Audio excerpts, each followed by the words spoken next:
but I think like this game is a lot more taxing than Counter-Strike ever was or probably ever will be to compete. I think like CS players have it pretty easy compared to League of Legends, compared to Overwatch, and then compared to Valorant as well. Is there a legitimate IGL candidate on that team then? If you don't want to kick anyone, who picks up this mantle, in your opinion? They're not going to want to give him up for that reason. He is literally the best player in the world. So you're not going to want to give him up for that reason. And the value that he potentially brings you over the course of Challengers, Masters, and then coming into Champions, that could be, 1.52 million worth of prize pool.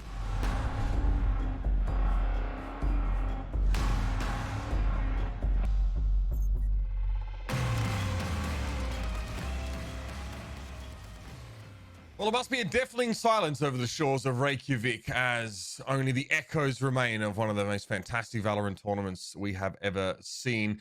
Great to be back here on VALORANTing, ladies and gentlemen. In the wake of Masters Reykjavik, I am, of course, Mitch Leslie, joined by Vansilli and another Mitch. We're still looking for the third one. Any excuse to get rid of Vansilli, but we'll definitely take Mitch on board here, guys.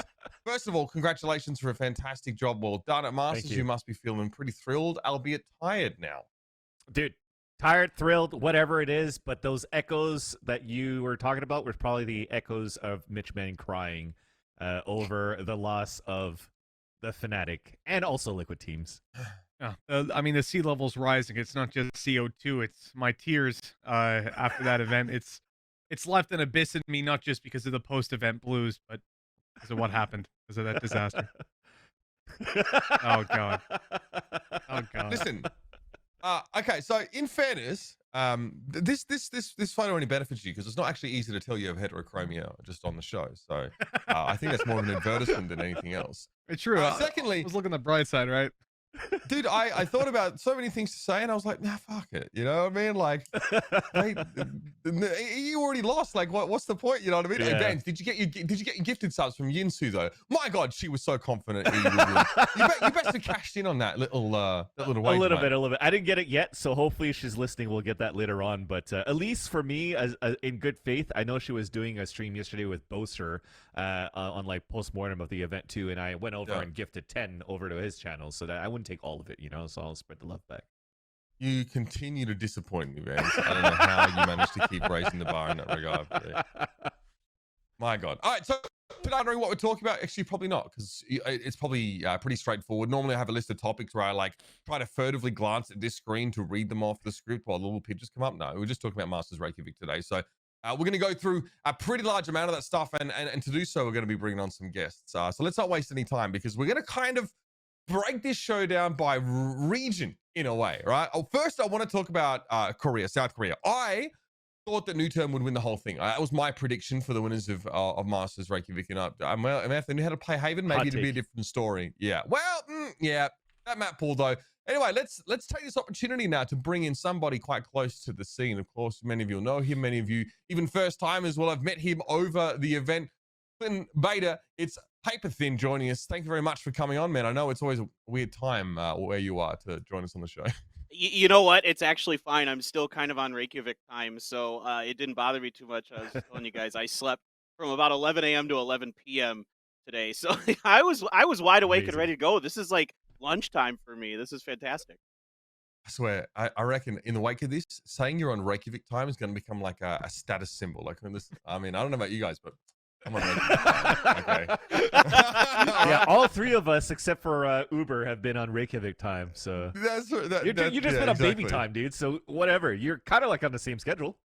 Yeah, I mean, listen, we're getting there, man. I'm actually starting to get some sleep here. Nice. So I actually got to watch VODs a lot of the time. So the timing worked for me. In the morning, I'd sit on the couch with the little guy and I'd subject him to this constant wanton violence that Valorant displays. I'm sure his mum's really happy with me, but that's fine. I'm sure he won't grow up messed up at all just because his father wanted to watch his esports in the morning. Who knows?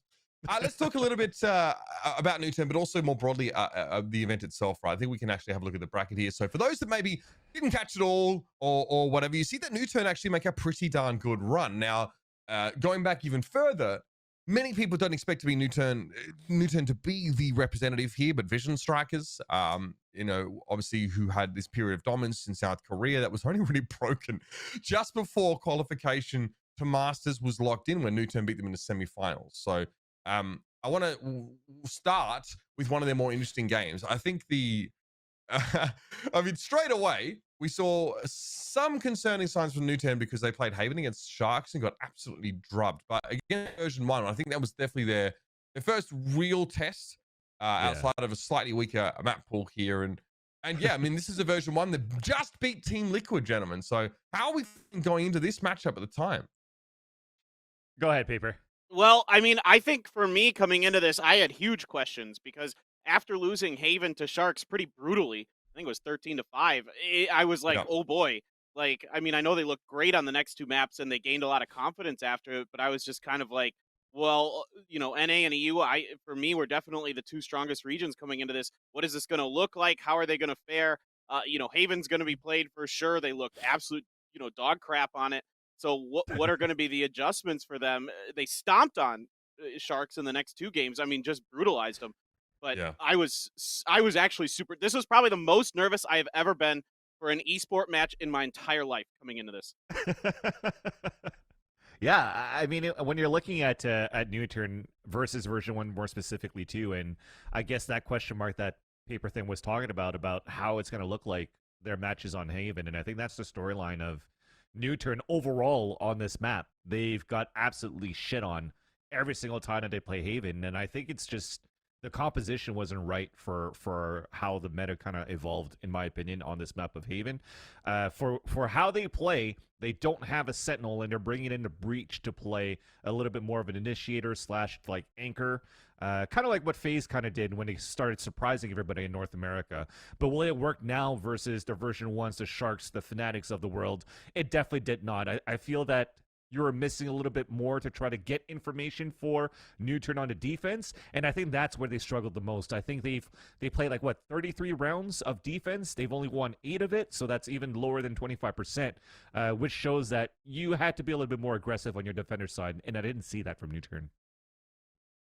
I was kind of surprised, man, to be honest. Like, when I saw the bill in play, that was something that I don't think I've seen in Europe for quite a while. Like, on any map, Breach is completely faded out of the meta. So when I saw that they were playing this in general, it was a shock to me. And considering where they really sucked versus Shark, like that was a bad map for them that they lost.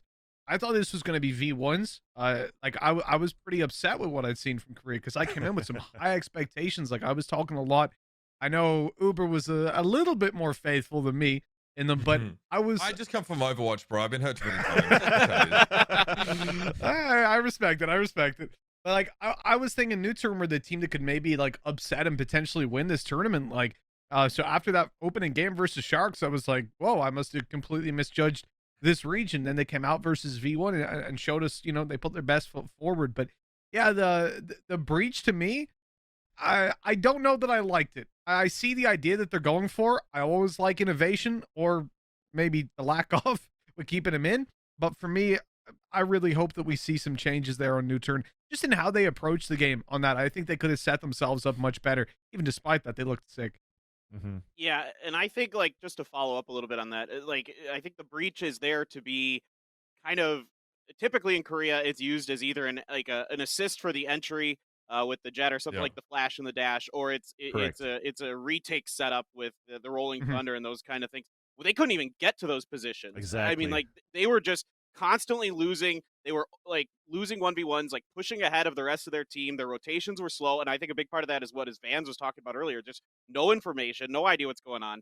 They're just kind of running around relying on their individual mechanics. I think that's where you find a lot more value if you were to take the setup that they have and chuck in like a Sky, for example. I think you can still do, especially because you're running with an Astra, you can still do a lot of the stuff you'll want to do with Breach, but then you've got that like that extra layer on top of having the Sova. Like the Sky Sova meta for me on Haven is just so huge. You get so much info, but Sky is worth way more than the info, way more than the blinds. Like just the best of both worlds in that regard. Honestly, for me, I was not opposed of having Breach in there because, as Clint is saying, like the the way that you could initiate your duelist to get entries, they do it very well. But that's the attacker side. And if you kind of want to do that on the defender side, it's kind of like telegraph, because where do you want to bring those flash and dashes on the defender side and try to surprise your opponent? Most likely towards long C usually, and there's nothing else that you can really pull out of the box. Like, are you going to try to flash and dash out of mid? Doesn't really happen often, right? But if they wanted to keep their breach, but they switched out the Sova to a Sky, for example, right? Mitch, I'm a fan of double initiator, but if you have like the flashes and the dog from Sky to get information in the first place, and then use the breach utility for the flashes for retakes with the Rolling Thunder, I think it could still be very strong should they want to keep that breach in that comp. How readable is this? Because this reminds me of the style that FaZe Clan adapted to after their Giga Smeeg phase, right? Yep. Very Smeeg, and then they got Zach on the breach, as is pointed out in chat by Firelord Arkin. But that style was actually handled pretty well in the last challenges tournament before Masters came up here, before Masters qualifications. So it feels like North America were exposed to that breach to set up the jet constantly style, and they knew how to deal with it. Especially with the Viper here, it's like NuTurn don't actually get those sort of staging positions on their sort of executes. They don't have access to those because, you know, a lot of that's being denied by the Viper. Or like there's a ton of like early fights. Look at this here. Like all these early fights just are happening, and if you don't really let NuTurn get much value now. This is obviously a map without breach, mind you. We get to switch towards. I mean, what's Solo playing? He's playing Killjoy now. Yeah, so he's going back to a Sentinel, and this is where it works, right? This is where, again, going back to what MitchMan is saying, I'm a huge fan of double initiator, actually. So having Sky and Sova on this map, Sky and Sova on Bind, they were able to get a lot of information in that sense to react a lot more to how version 1 are going to play their attack. So I feel that this actually did help by having, I think Lakia was playing mostly towards that B side, then you had Suggest playing more towards B as well with him, and they would rotate from time to time to say, okay, if it's not working, we can have early rotates back and forth, and then use another guiding light later on to see if we could get a blinded and an information on the other side of the map, and then readapt to that, right? So I think this performance of NuTurn looked a lot better than they did on Haven. Haven is really the map, and Icebox are the maps that they need to fix. Yeah, I think you can see why Ascent. Oh, sorry, Mitch. Why Ascent went so well for them, right? It is a much more, meta comp, so to speak, but it gives you more information. It gives them abilities to use that big brain of Solo to really put them in good spots, capitalize off of the enemy's mistakes and positionings, and get information through the utility. Like one of the things that was really bothering me was just, especially on Bind, which has been their best map in Korea, was watching them just eat themselves into Viper's crap and just die. I mean, they would just go into it and have no idea, just complain and have no idea what's going on. But on Ascent, they did so well because they're able to get through that, like you're talking about, with the Sky, with the Sova Owl Drone, with the Recon Dart. Like all these things are available to them to kind of play around that utility, whereas on Haven and Bind, they had no access to that. Yeah. I think Mike's points out in chat here as well. He feels that the defensive aggression on Ascent from NuTurn is a bit more planned out than other maps. But I think it seemed really. I mean, in fairness, not really relevant on Haven because they fucked up the first half so hard and they lost the pistol in the second half, right? So like they really get one gun round on defense and they're playing the breach and they didn't get value out of it early on here. But this is the round where I feel like the game started to shift. Because the end of the half, I think NuTurn pick up 3 in a row here, and they're starting to look scary. Last year as well as I think one of the ones that actually showed us this little bit of Sova tech, where you begin your Hunter's Fury by aiming down, and you have to tilt it up as you fire it, but it means that those that are getting hit by it actually don't get warning. You know what I mean? Usually you get an indicator on your screen when you're standing within the purview of this ultimate, but now it just comes up from the ground at you, and all of a sudden you get hit. That was something that I don't think anyone had ever thought about. Yeah, and I think the good thing about that too is once it comes up, it doesn't have to be like the whole beam that goes into the hallway as well, right? Because even if you want to try to jump and try to avoid it, you could still get hit by like your toes or something. So to just bring it up high enough where it reaches the apex of where the jump is going to be, it's still going to hit. So you don't have to like give that tail away. But at least by talking about giving tails away, I don't feel that NuTurn should have brought this map into overtime. I felt that they should have won this a lot earlier. I think this is the biggest mistake here. At some point through this Cosmic Divide, you see Solo just run out with his ult, trying to place it on the switch where Penny's waiting right there. You'll see it right now. He's going to run out and immediately die because NuTurn were looking to play a retake with the lockdown to keep them in the sight. Look at that. He just gets picked off by Jammies as he was running across. So just not checking 50s on that. The pressure was on. Version 1 was able to bring this into overtime. Yes, they still lost it, but NuTurn should have secured that a little bit earlier so that it could actually have a stronger momentum going into the third map. So Yeah. obviously this is a NuTurn map win, but I think this is one of the best individual maps I've ever seen Effie's play. He gets like this 1v, I don't know what round. Was it like round 3 clutches or something that map, right? Yeah, in the first half, I think he had like a 1v3 round that just blew my mind. This team's, I mean, these guys are insane. But all of a sudden, I'm starting to realize, wait a minute. I mean, NuTurn are completely different on this particular map. We talked about this actually coming in before we talk about Split, obviously, which was map 3. That teams might not actually have time to really do the homework in other regions. Like it's hard enough to keep up in their own region. Maybe they can watch like one other region at the same time. Especially if you're a team like Sentinels, where like your ostensibly your coach is also your IGL, and you know like he has a limited schedule as well, needs to rest sometimes. We actually saw a lot of these regions stick to their guns in terms of regional styles. They fell on their swords. To be honest, because you could argue the Vikings just were like, well, fuck it, we're not playing Astro, we're playing the Brazilian style. They got smashed. NuTurn, obviously, in map number 3. I mean, this was the series was just insane. It's on a knife edge here, and this is where NuTurn start to win this arm wrestle. I think that's one of the things actually when you mentioned Vikings, a lot of teams when they came to Europe and they started scrimming, like I'm happy to admit the North American team right now is number 1, you know, in the world. Sentinels easily take that number 1 spot. They've proven it consistently. If it was like a G2 there, if it was Liquid in the finals, something like that, I'd be able to pull excuses out my ass. But when they beat Fnatic twice, I can't say anything else. But the general consensus when you listen to the teams, including V1, including Sentinels, you'll have the, like they said when it came to scrims, that Europe might well be the best region in terms of just the talent spread throughout. And I think that the level of teams here is insane, you know, just in the innovation as well. Now, for Brazil, when they came over, they haven't messed around with that already. And I think Vikings realized just from listening to the interviews that maybe we should be playing like this, you know, maybe this is a slightly better way to play the game. But it's too late, They didn't right? have time. Like, you can't just add Astra. You can't even add Viper in, but Astra especially on a 4 days notice, and that's what they had to prepare by the time that they'd kind of scrimmed and started to really look at it. So at that point, they just didn't have time to really change the playbook at all. But I do think that these teams, having now been in Europe for whatever 2 and a bit weeks, having scrimmed all of these teams as well, international, obviously have the officials internationally, gotten to do however many scrims with European teams, their level is going to increase exponentially. Like I think teams who made it to Masters here automatically have a better chance of being the best in their region consistently now when they go back because of that experience. How well does that trickle down, do you think, then? You know what I mean? If not compositional knowledge, how well do you think that experience boon in Europe will trickle down to these other teams, right? Because I think it's pretty easy to say that the spread of ability in Europe is pretty insane, but I wonder how that, you know, affects the rest of the scene. This is I think a 3K from Lakia here, who's obviously playing the Rays on this particular map. We didn't get to see much Split actually this tournament, but this is where NuTurn are actually behind here, and you're thinking they actually might be at risk of losing the series before this round.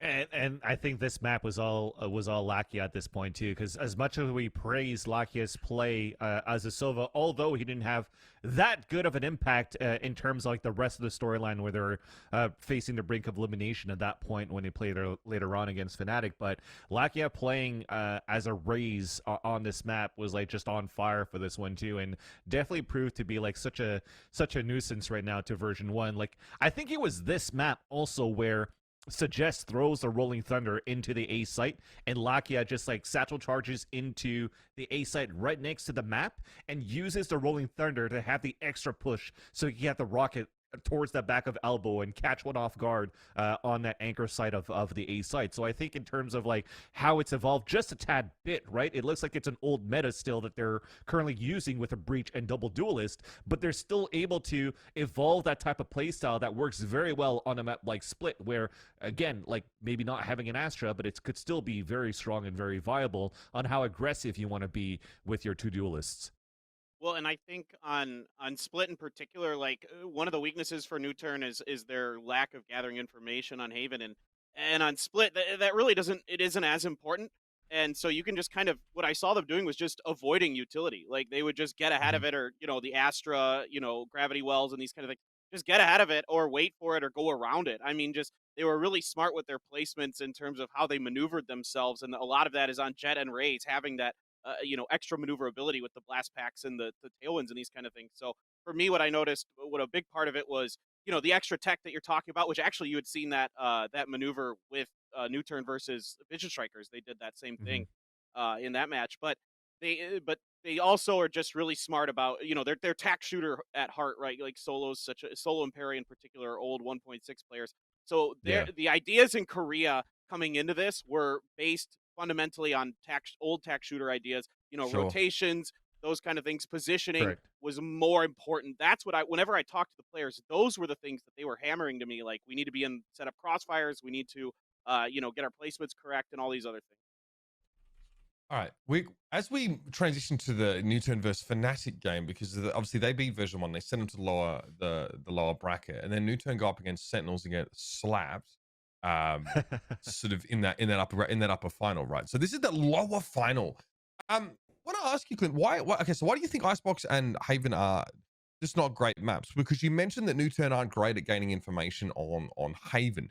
Do you think they just prefer to play maps where there's less of that guesswork involved, or less of like the intricacies of trying to extract that info?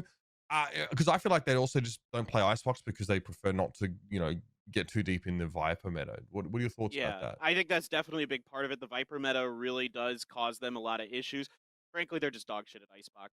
I mean, like, Go Prince, like, took them to overtime on Icebox, and Go Prince, no offense to them, is not nearly on the same level as NuTurn. I think NuTurn likes to rely more on their ability to outposition and outmaneuver their opponents and outgun their opponents than they do to outthink their opponents. Like, in terms of utility placement and usage, like, they were clearly lacking with where they put utility, how they move around it, how they use it, and this is why teams like Fnatic just dominated them, because of their Viper ability. The toxic screen in particular gives them fits. They have no idea what to do with it once it's down. So they just really struggle, particularly on Icebox and Haven. And yeah, I think you're absolutely right. The Viper stuff is a real thorn in their side. Yeah. Let's talk about this bind here against Fnatic, because I know that, like, I watched Screen try and play the A side against this Viper wall positioning, and he constantly had to move up to triple or just like push through these like brim smokes, because he hated being on this A side. And I always saw Scream in the man. We'll talk about it later, but he always trying to push towards showers on defense. I mean, you're going to bind. You know what Fnatic are like on bind here. Let's talk a little bit about what NuTurn went up against on that map. Yeah, I think contesting showers is super important, actually. Like, when you're playing against Mystic in the way that you're going to consistently, like when you're on the defensive side, you're going to consistently see that control of mid be granted to them. They're going to want to push up there and force fights. And if you get showers control, it can work well for you. But I'm pretty sure it was the NuTurn game, right, where they would get caught constantly with 2 guys in showers and nothing else. Like, that's the problem. I think showers control is really good. You don't necessarily need to, but it's a very good piece of map control to have, right, when they can only push through mid. But when your 2-man hold is entirely dedicated to showers, the rest of your team is stuck behind a Viper wall, or the other guy on the side or has rotated early, you're screwed. You just get boxed in. They're going to nade you. They're going to snake There's no fight. crossfire on the A side, they're right? gone. They're gone. So were they over? Sorry, I just want to follow up on this really quickly. Do you think they were overemphasizing showers control then by putting 2 players there, or ceding so much more control to the A side? I think one of the main problems you'll have is if you're not running a Viper setup or something that has main stopping ability. Like, for example, we look at what NuTurn are playing here. When you've got a raise, you'll want that raise to potentially be towards the A side to slow them down. Maybe it's going to be your breach. I don't know who exactly. You'll probably use your breach for entering into showers in the first place, but you have the ability to slow them down, even if it's Perry on the defensive side sat there with a paranoia. But giving them exclusive control, I think the focus was a little bit too much towards that wing of the map, not really thinking about what would happen when they blitz up through mid, when Fnatic get the sense of how you're playing that and realize, oh, there's free real estate there for us to take. Yeah, I even think like NuTurn on the attacker side, they were trying to take a lot of showers control too. You saw in the beginning maybe sometimes they're trying to fault line and get U-shape control where it didn't work, and then they put solo down towards the showers shower side, and they try to fault line out of that area, and they just couldn't really get into that type of play style against how Fnatic were currently holding their defense too. I just find that overall tactically Fnatic looked a lot more sound. I mean, there's a reason why they are also the best team on Bind. Maybe not the best anymore because Sentinels beat them on that map. But it was hard for them to figure it out. If you kind of look at NuTurn and how they play in Korea, yeah, they could run through Viper walls, and they didn't have that much contention against the other Korean teams like they would against Fnatic. And I think this is where it's a huge lesson to learn on how they can improve in further maps. That's so interesting that this sort of this discussion about NuTurn being like more mechanically oriented and less like, you know, premeditated, less reliant on utility, because in every other game, the fear of what South Korea can bring has much more to do with cohesion, team play, strategy, experience. In League of Legends, it wasn't necessarily mechanical gods outside of a few individuals. In Overwatch, it definitely wasn't. Like mechanically, they were getting rolled by NA. It was how they played as a unit here. But it looks like you have the remnants of like that really, the very underground tac shooter scene in South Korea that produce all these sort of mechanical gods, and that their adjustment to maybe the reliance right now on that utility is maybe a little bit slow. Let's crack on. Let's talk about Ascent here, because Fnatic win the pistol, and then they lose the second round, and NuTurn put 6 rounds back to back together on them here.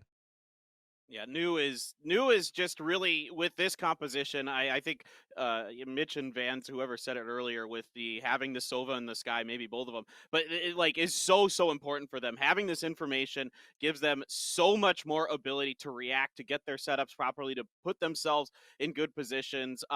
Solo really seems to have a good read on how to hold down the B site. His lineups are really good there, I've noticed particularly, and so I think for them, like, this is the map that they have the best advantage on because they have the most meta comp here. This is the only map that they have prepared coming into this. And I think this whole tournament was about how your meta prepared coming into this game, because I think, you know, mechanically, I think most of the top teams are pretty close to each other. But, you know, it was all about what were your strategies, what were your ideas. And Fnatic, even though they won this, this was the one map where NuTurn actually had a good read on how to work around Fnatic's kind of use of utility, albeit kind of unintentionally. I love you make that point. It seems like NuTurn really thrive when they have these operators that allow them to get information just baked into their kit, as opposed to having to look for it more fundamentally, right? Like having to sort of understand how to section off the map and sort of find this information. They obviously on Ascent they're back to using the Astra here a whole bunch more. Fnatic usually look really solid on this particular map. Obviously, yeah, it's not in the Liquid series, right? It's usually a map that they do drop here, but NuTurn, it seems like when they have data or they actually know what they're running into, they look really good. This is why it kind of blows my mind that they play Haven without this approach. You know, they have access to so many agents that can give them that information in advance, and you know, but maybe the nature of Haven, the way that it's sort of the map is split and how hard it is to get info safely, sort of causes the problems here. But for me, this is a map that really reminds me that if NuTurn know what they're going up against, if they're not getting taken by surprise, and mechanically they're really on even footing, and they're also quite creative as well when it comes to how they put together some of these site takes. So I found NuTurn one of the hardest teams to read, because when they were playing really well, it was like, oh shit, this is some world-class stuff. Like every time they played Ascent, even on split, sometimes I was like, this team is sick. And then, well, it tends to fall apart. But they do end up winning this map. So I think that's a pretty big deal, especially against a team like Fnatic. They show that they really get a ton of value out of all this info gathering. But I'm a little mystified that they don't try and apply this kind of approach to the entirety of their map pool when it's relevant. Yeah. I think it's just the nature of the opposition that they had in Korea versus the opposition that they had in Iceland. I think this is the same type of like school of thought as when I play golf, because every time I have a shitty golf game, I always have like potential because I have that one good drive or that one good hole. And I think for NuTurn, they have that potential because now seeing the potential of how they could or what they could bring up with a double initiator on a map like Ascent and win these maps, and the amount of series that they had where they lost the first map, came back into the other two maps and still won. So it shows tenacity. So I think now if they could develop a little bit, if they have more time now to develop maybe the Astra play or the Viper play, if no nerf is coming in, then they could definitely be a top contender. Seeing in a third place already is a great start, right? I really want to know what Clint's thought is on this, because we get Haven in the third map of this particular series. Now, NuTurn comes with a different composition. They're actually not playing Breach this time around at all. They have Phoenix and they have Cypher for solo here. What do you make of this pretty big switch up? Yeah, I loved the Cypher switch for solo since that seems to fit his style that he was playing on Haven. He was more about the lurks and kind of being in the off-angle positions and those kind of things. So his ability to get information with the cameras and the trap wires, I think kind of just allows him to enable himself to do what he wants to do, be that anchor guy, kind of be roaming around on the flanks of the team. I did not like the Phoenix switch, and I actually agree exactly with what I think it was Van said it earlier, that Sky would have been a better, much better switch over for Suggest. He's more comfortable on Sky. I think it fits their play style much better. The Phoenix you just saw with Suggest, he was not practiced at all. I mean, the barely using curveballs. I saw maybe 2 or 3 blaze walls the whole freaking map. I mean, it was driving me insane. I was losing my mind, and I was just like, why are we doing this? Like, no hot hands to try to clear corners, just constantly dry pushing, into garage and other areas that he was just getting absolutely roasted in. So, I mean, and also the worst thing that absolutely made me crazy was they weren't feeding the alt orbs to him. They weren't getting those run it backs early on. Yeah, And it was wasn't like the what? NA reliance on run it back, right? Because NA loves giving alt orbs to Phoenix, but they didn't do that. Yep. I mean, that's what every team loves to do with the Phoenix, honestly. And when you're pulling it out, like, and this is a point, actually, I'm glad you brought it up, because when I looked at them pulling out of Phoenix, I'm thinking, okay, I actually understand why you're doing this, right? Fnatic, they're a team that does a lot of preparation. We even heard it in the interviews, right? They go back, they look at who they're going to play, and they put in the groundwork and trying to understand how you play the game. You can really fuck them up if you pull out a pick that they're not going to be expecting. You think about the impact that a Phoenix can have. You can play it so aggressively in opening up sites. Generally, you're going to want to be using your flashes, sure, but even just on ultis alone, if you're farming those ult orbs efficiently, it's a little bit more difficult on a map like Haven. But if you're farming them efficiently, you can potentially have your ult online every 3 rounds. That's pretty reasonable. If you're getting involved in fights, which is a Phoenix, you should be. You're getting a kill and dying, it's already online every 3 rounds. Add in some ult orbs, you can have it even more frequently. But then they didn't play around ult orbs. They didn't go for that in the early stages of the round. It's like, well, what the fuck are we doing? What's the point of pulling this out? If you're going to go, I'm just going to confuse them, why not just pick 5 duelists, if we're going down that road? It was strange, for sure. All right. I want to know, so explain LATAM 5 in this case, because obviously solo play Breach. So what does bring in this? You like the Cypher, Clint. You don't like the things, but you like the Cypher. So let's focus on the positives here at the end. What do you think that Cypher brings maybe that the Breach doesn't? I mean, it's pointed out by Mike's in chat that this is also something that Vision Strikers did with the Phoenix switch. But I want to talk about what Cypher gives you that maybe Breach doesn't. How it changes your style if you're a NuTurn? Like, how does your objective, especially on defense, change? Yeah, well, especially on defense, I think, it gives you the ability to check around corners a little bit better, to leave certain, places on the map unviewed, I guess is the best way to put it, and leave those trap wires and those cameras. But I think it actually suits him much better on offense. But on defense, I think Solo's just kind of there, just, lurking around, trying to push through long C often to try to get into those lurk positions. And so he can use the camera to safely do that. With the Breach, he's got to be working with other teammates mostly to be effective. You would often see him on the defensive side. Yeah, he was able to get those lurks and get through into the back lines of Fnatic, or previously of Sentinels, and with the Breach, and he wouldn't really get much value other than a kill, and then he'd be traded out right away. So he wasn't able to utilize his utility as well. With Cypher, he's at least able to get the information, set up the trap wires in case there is that counter flank that we saw a lot from the Sentinels. I mean, you would see this all the time where Solo would take somebody out, and then right away a player of Sentinels was there to step up and take him down. Like, they cover each other so well. So it just gives him that extra little information, I think, whereas with Breach, he just wasn't as effective in what he wanted to do. So why not hand over that flash or that kind of front man entry line role to another player? Yeah, and to add on to that, I feel that because they're playing against a Fnatic roster or a Fnatic lineup that isn't really playing for a pulse plant, because I think the only agent that they have that could potentially set these pulse plants, this pulse plant meta, is a Killjoy, I think, for Fnatic's side. So I think having a Cypher right now for the team could be very good too for NuTurn, where more specifically on a pulse plant, if a camera is going to be placed up towards C long into the site, then it could really get a lot of information for NuTurn for the retakes. Again, if you're not playing for Viper mollies or whatnot, you're potentially playing more inside the site with the crossfires with a camera, will allow for you to get the information to get back on those retakes. But then again, you sacrifice a Cypher.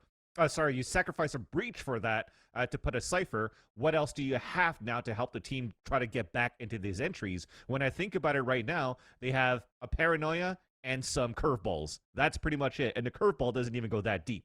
So this is why I think maybe Skyon suggests, just like Paperthin saying, this lineup could be potentially good enough to, like, not necessarily anti-strat Fnatic, but still look pretty good on a few of the rounds.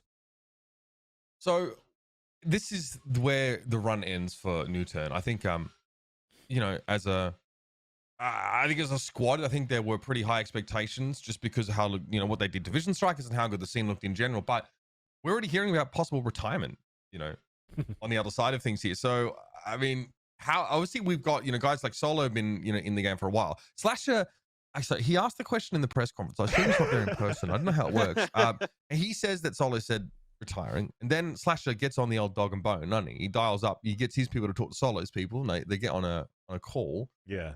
And then he's sort of saying, well, okay, mate, he's leaning towards it, but he's not sort of sure. What do you make of this? I'm a little confused. This is one of those moments where we have that meme with the hashtag fuck Slasher, pretty much, right? In terms of like the information that goes back and forth of how he brings things out. But so from my understanding, because I was talking to Slasher too in DMs when this was happening, it was like from what I've heard, it was basically the translator that they had from Riot out there that I think mistranslated what Solo was saying. So he literally just one word changed the whole aspect of the whole storyline, because it was probably the word probably that was left out, that it was probably going to be his last event. It was just, he just said it's going to be his last event, and it turned into that. So then Solo had to come back onto Twitter later on to say, look, it's not over yet. There's chances that I might retire. I might decide later on in June. But at the same time, we both told him, like, why don't you just fucking stick till the end to at least play Berlin in the Champions Tour, because NuTurn looks fucking good right now. Because if he leaves, Perry's also potentially going to leave too, because Perry also was hinting towards the fact that he might potentially retire at the same time. Didn't Glow already retire as well? Yeah, he's done. Who sorry? Glow. Yes, he did from Vision Strikers, exactly. All the attack shooter boomers are just piecing out. Why now? Why? Hello? The last hurrah. The last hurrah. Yeah, I think as well, like at the start of Valorant, you probably get the opportunity to jump in and play at a pretty high level. You go for it, you get your salary, everything looks good. But I think like this game is a lot more taxing than Counter-Strike ever was or probably ever will be to compete. I think like CS players have it pretty easy compared to League of Legends, compared to Overwatch, and then compared to Valorant as well, purely because of the constant adaptation. Like, you not only to new maps, but you have to get used to entirely new metas. Like the tease that Valorant put out about a new agent, if it's sort of a revenant from Apex, you know, like suppressing abilities and all that sort of stuff, that's going to change the game completely. Look at Astra again. You come in 1 week, you know how to play the game. The next week, the way you defend a site, even if you want to ignore it and say, fuck it, we're not going to play her, I'm not going to pick that up, you still have to learn to play against her, which is annoying. Then Breeze, and another agent, and you know, two more agents, then another map, and we're going to be going at that for a long time. And I think honestly, like, if you're already contemplating retirement, or you come out of retirement, you're like, yeah, let's give this a shot, I'm pretty good at this game, and then a year later you're like, fuck dude, like this is taking over my life, you probably want to, you know, go back to the sandy beach and sip on a martini.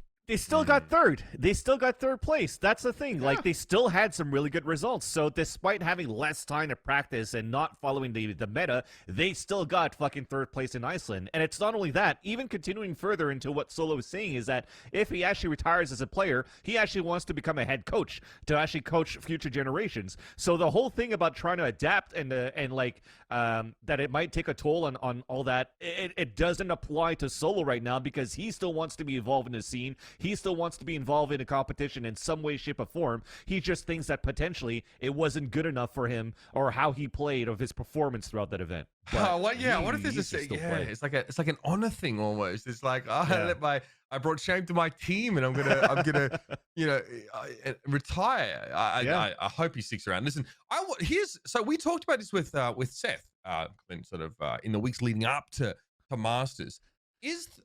So we know that regions, especially like South Korea and Brazil as well, they really get invested in a game when they see that they have a team that performs really well in it, right?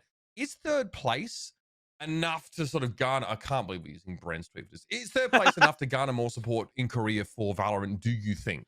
Does it get sort of the South Korean player base excited about, the game and their region's potential in it? I think it solidifies the current player base for sure. And I think there's already been a bit of an uptick in the player base due to the fact that they're able to get the Valorant client working on PC Bong, the PC Cafe PCs. So I think in general, you're probably going to see a bit of a swing towards it. I think it's still going to be a bit of a hill to climb. Maybe some continued success would probably go a long way for them if they can keep competing, getting third, second, even maybe hopefully got even first at a tournament. I think you will see a progression towards this game. It's going to be hard to dig into, particularly like the League of Legends fan base. I mean, it's just such a different game. But I'm really not sure right now. I think for sure, like the people that have already invested themselves into this game will absolutely continue, especially the young players, to do it, to go for it. I know there's a lot of up-and-coming players, especially Bane for Vision Strikers apparently is just absolutely mechanically nuts. So there's talent. It's going to be here. I don't know if it'll ever reach League of Legends levels. Maybe it can even kind of topple what Overwatch was at one point. Time remains to be seen because having a successful tactical shooter in Korea is really not happened yet. I mean, Sudden Attack's been the biggest one. That's still actually pretty popular, but I don't know. I'm just not sure. Okay. Yeah. That's a fair answer. I just damn. I mean, Korea is the by and large the mecca of esports. I think it's safe to say. We've always, like, when I journeyed over there, there's always a sense of reverence about being in like the OGN arena and stuff, and we were in Gyeonggi for some there was like one Overwatch tournament out there, and I experienced that, which was insane. Obviously there was like Apex and stuff, and that was really provided the backbone, I think, for like the participation of that region in Overwatch sort of going forward. I wonder whether it's the kind of game or whether how much it has penetrated the culture over there, because obviously we've seen the lineups, we've seen what LOL Park looks like when people can actually turn up to events, and I think that the participation of the South Korean viewer base is going to be a huge sort of boon going forward, huge impetus here. But I do know that the Korean language stream doesn't do well. You know what I mean? Like, obviously, Clint, you work on the English stream with Seth and a bunch of the other guys, and that, my understanding is that's quite popular. It's definitely more it's more of a cult following, as sort of English streams of Korean esports often are. But yeah, it seems like the actual native language South Korean streamers struggle a little bit. So and Brent's tweet also indicates as well that Riot is making significant investment in the Valorant side of things over there. So yeah, I don't know, Vance. I'm hoping it pays off. I hope so too, but even at the same time, like, didn't I hear like rumors that there's potentially like even a league happening very soon right now with Valorant out there too? So to continue to have such a closed, not necessarily closed, but to have an ecosystem that's starting to build that up and to build that popularity in that sense. And I don't know how popular it is right now compared to how it was when I used to witness that on TV when I went to like Korean events for StarCraft, and it's just like OGN or whatever. There's just a bunch of shows happening. Hopefully it's going to do the same thing for Valorant where it could increase that. But I think with the popularity of getting third place, I definitely think that's good enough. I also definitely think that it solidifies the fact that Korea should have or justifies the 2 spots that are available for Korea going into Berlin, which we'll talk about later. But now if you have potential of NuTurn, Vision Strikers, and maybe even a 3rd Dark Horse, that's just going to build. There's Exactly. I wish. Yeah, So the Damwon. fan I base is wish. just going to continue to grow. So Yeah. Okay. Listen, Claire, we're going to leave you, man. We're going to crack on to some other parts, I guess, of breaking this down. We're going to let you try to find sleep. a way to reset your sleep schedule, man. Thank you so much for joining us, though, man. Great to get some insights, literally on the ground out there in South Korea. You bet. Thanks for having me, guys. I really appreciate it. Thanks, All Clinton. right. Fighting. Fighting. And we'll definitely. I think we have to. I think we have to bring Clint back on for like a full show as well. Mike's, shout out to Mike's in the chat as well. Have to bring him on the show. We got Hell yeah. Hell yeah. a It's bunch been of while. people I'd love to get involved. Let's crack on here and talk about okay, so the regions that are less represented in terms of the podium finish here. So we want to talk about Southeast Asia, LATAM, and Brazil, because for these 3 teams there are middling results. It's a little bit disingenuous to lump them all together because obviously they're very distinct in their approach. But I think the first question I want to talk about is which of these regions, so X10, Sharks, Vikings, and Crew, Yeah. who do you guys think has the best take on the meta? Don't say Vikings because they just don't play the meta. But who do you think has the right idea here at least? Well, with air quotes. I mean, like to be honest, man, I think we could have taken Sharks and Crew out of the event, and it would have been the same event. Like they did nothing for me. They fell flat. They had an upset map versus NuTurn, and other than that, they did nothing. Crew, they had that 1 win versus Sharks, but other than that, again, it was a really, really flat performance. And I think there's a lot of work to be done there, a lot of groundwork. For me, I think I like where Vikings are at, but yeah, they are behind in meta. They do need to improve their game and just catch up. I think within the region of Brazil, it's going to be kind of tough to do. Outside of that, X10, man, I think they lacked in firepower, and that's the real sad thing, because when you look at Scary and Paperthin, they were able to do so much. Like there were games where these guys had the team in their backpack, and I want to see Fox as well had some fantastic games, but it's like everybody showing up at the same time didn't necessarily happen, which was sad. So this is a match where I feel like you get firepower versus the correct or a better take on like a utility heavy meta, right? Yeah. Is it safe to say that like Vikings in this map, or at least up until this point as well, are they brute forcing this tournament? Vikings, stage? yes. I would agree to say Vikings is kind of like brute forcing, being comfortable with how they play, because even like in their own interview, I think it was Sassi that was saying that into one of the post interviews with Dash. He was like, look, we came into Iceland, we've practiced and we scrimmed, and we realized that we fucking suck. Like, or like not necessarily as players, but our meta or how we approach the game is totally different versus how other teams are approaching right now. And it's like a huge wake-up call for Vikings. So they said, look, we're just going to play a regular game. We're just going to bring our firepower out and see what we could do. We talked about the meta. They tried to bring it out versus Fnatic, if I'm not mistaken, by pulling out a fucking Yoru, which I don't want to talk about anyways because that was non-existent.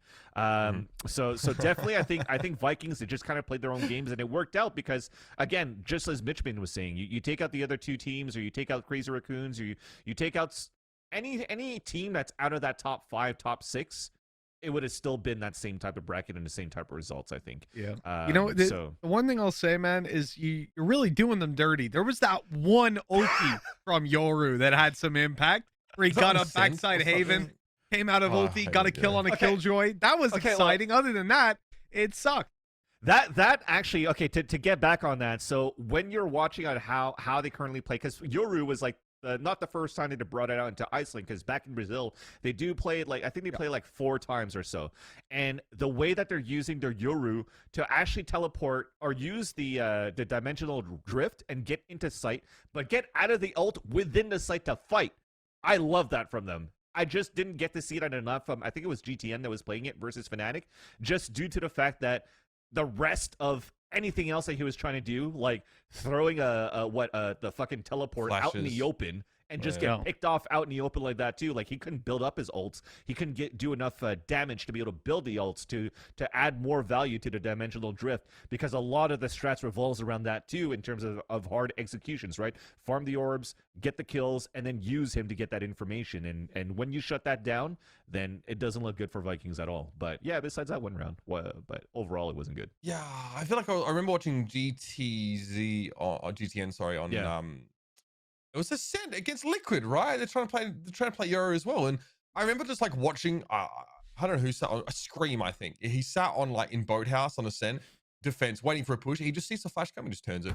Just turns a flash. Yeah, it bounces off the wall. He just turns around and sprays 2 down, and the Yoru is just. I saw a dimensional drift used on like the A side to like get into hell or whatever. But so okay, all that aside, can we characterize the Vikings approach at least by saying they just kind of play Killjoy, Sova, and Omen, right? Killjoy, Sova, and Omen, and then they have a Raze normally, and then it's like a Phoenix or a Jet. It seems pretty straightforward. Is that what they're trying to do? Like, if we could characterize this Vikings composition in any way, how would we do that outside of using pejorative? I feel that maybe Vikings for me, it's like they kind of play like their same play style as they do in Brazil, but they just take a step back here and there of like controlling the tempo. Yeah, what is that though? We got to tease that out for those that don't watch Brazil. You know what I mean? The whole W and just try to push all the way out towards the sites, right? The way that you kind of characterize that in terms of the Brazilian playstyle, and how they actually step a little bit further from the rest of the competition in Brazil is because they could actually change the pace a little bit, right? Where we kind of, when we talked about phase, for example, the schmeeking, and then later on they're like, oh, well, we have a schmeek, but we could also have a 2-gear bicycle or 3-gear bicycle because it's slower the pace here and there. And I felt that they were trying to play that a little bit more in that style in Iceland, but it didn't work.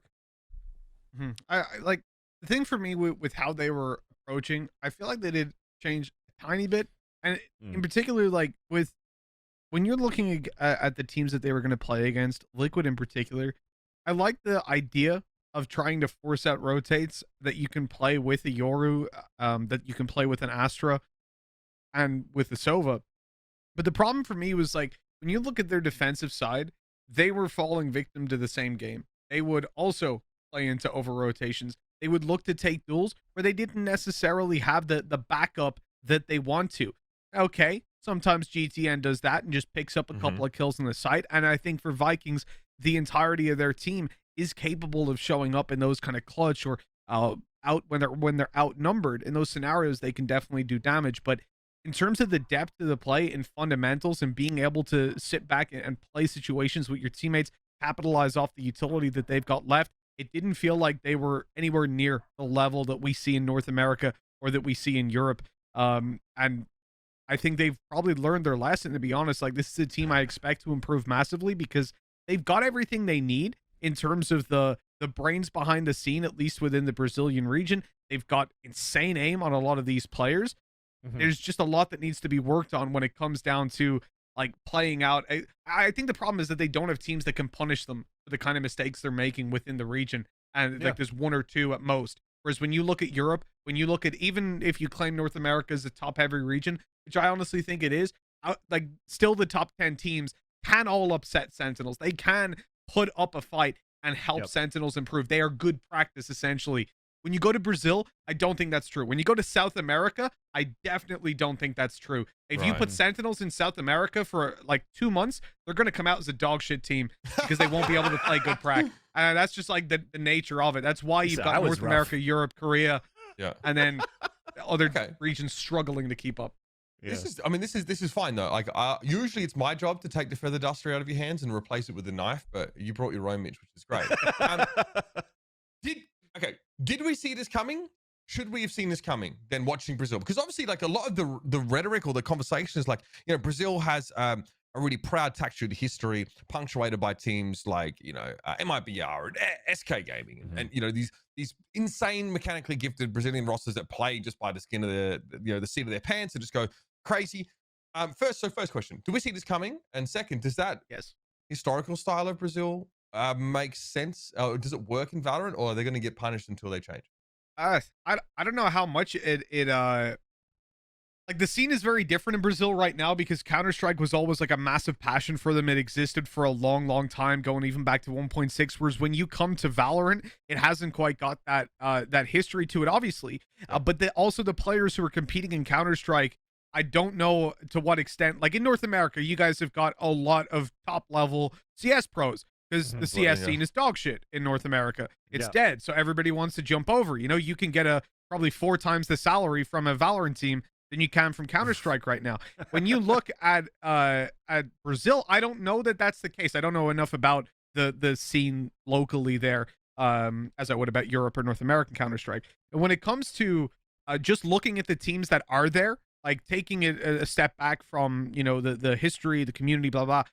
From what I had seen, when the slots were announced for Champions and for Masters, we had calls, right? We're like, hey, what do you think? You know, just our opinions. And they've made a lot of changes, and a great example of that sort of commitment to listening to everybody in the community. I'm not saying they just had that call with casters. They had it with content creators, with players, with everybody. They want to hear everybody's opinion and make their own decision, right? But also hear it like informed, make sure it's an informed decision.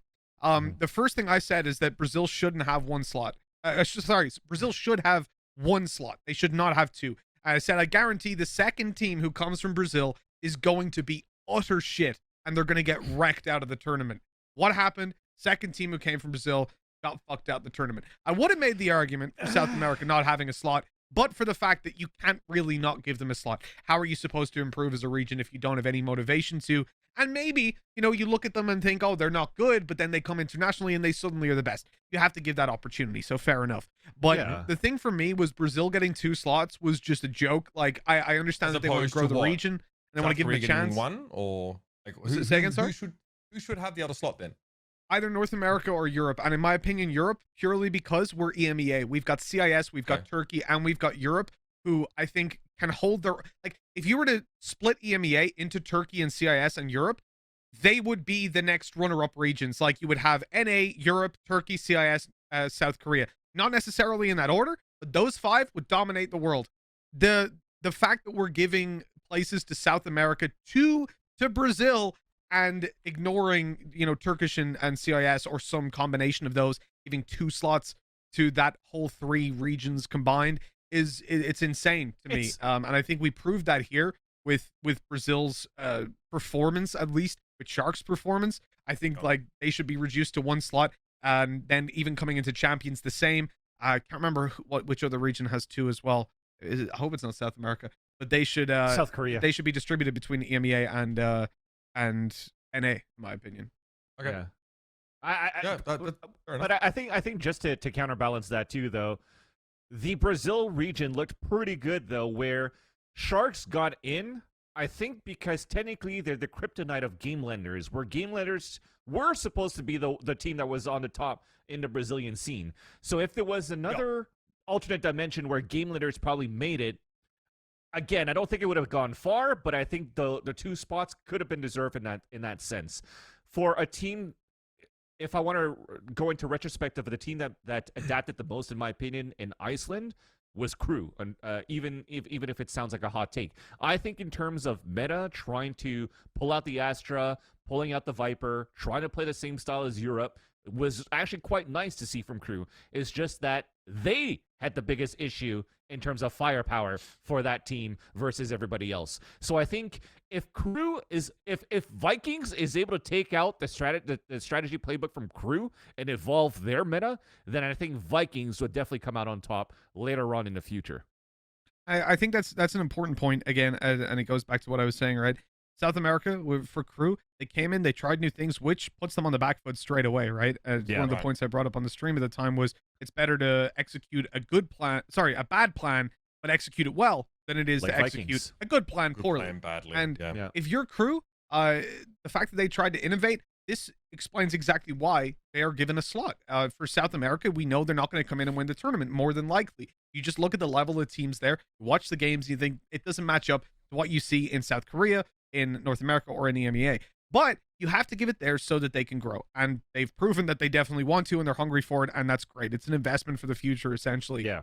The problem for me was Brazil. I mean, even if Game Landers made it, to be honest, man, they lost to Sharks. You know, a team that lost to Sharks is not going to win the tournament. So why are we giving 2 slots to a region that won't win the tournament? That's crazy. If you're giving also 2 slots to North America and EMEA, who are the strongest out there by far. But it just kind of blows my mind, because what you're telling me, when you give the same amount of slots to a region as NA and as EMEA, and you don't give it to South Korea, like, you don't give 2 to South Korea, which skill-wise would have made sense, then you're crazy, you know, because you're telling me that those 2 Brazilian teams have got the same opportunity, the same chance as the top 2 NA, the top 2 EMEA, which just is not true. Yep. And in fact, I would say if you take a top 2 from Turkey, top 2 from CIS, and top 2 from EU, those top 2 Brazilian teams wouldn't even beat any of them. So I don't know. It's weird. We're sleeping on Brazil for now. I think definitely Brazil is going to come out a lot stronger for sure, because even if you look at the other games, yes, we talked about CSGO a lot in terms of ABR and everything too, but look at Rainbow Six. Rainbow Six, at the beginning, the Brazilian scene didn't look that great, but they have all the sponsors in there of like the fucking FaZe, Team Liquid, NIP or whatnot. And you look at the last Invitational, I think it was an all Brazilian grand finals. So just in a few months span, they came out to be the best region for that game. So I feel that because Brazil holds such a huge pride into tactical FPS games, that this is just going to show how they want this a lot more in their scene, and how it's just going to potentially show like such a better showing from Brazil come Berlin.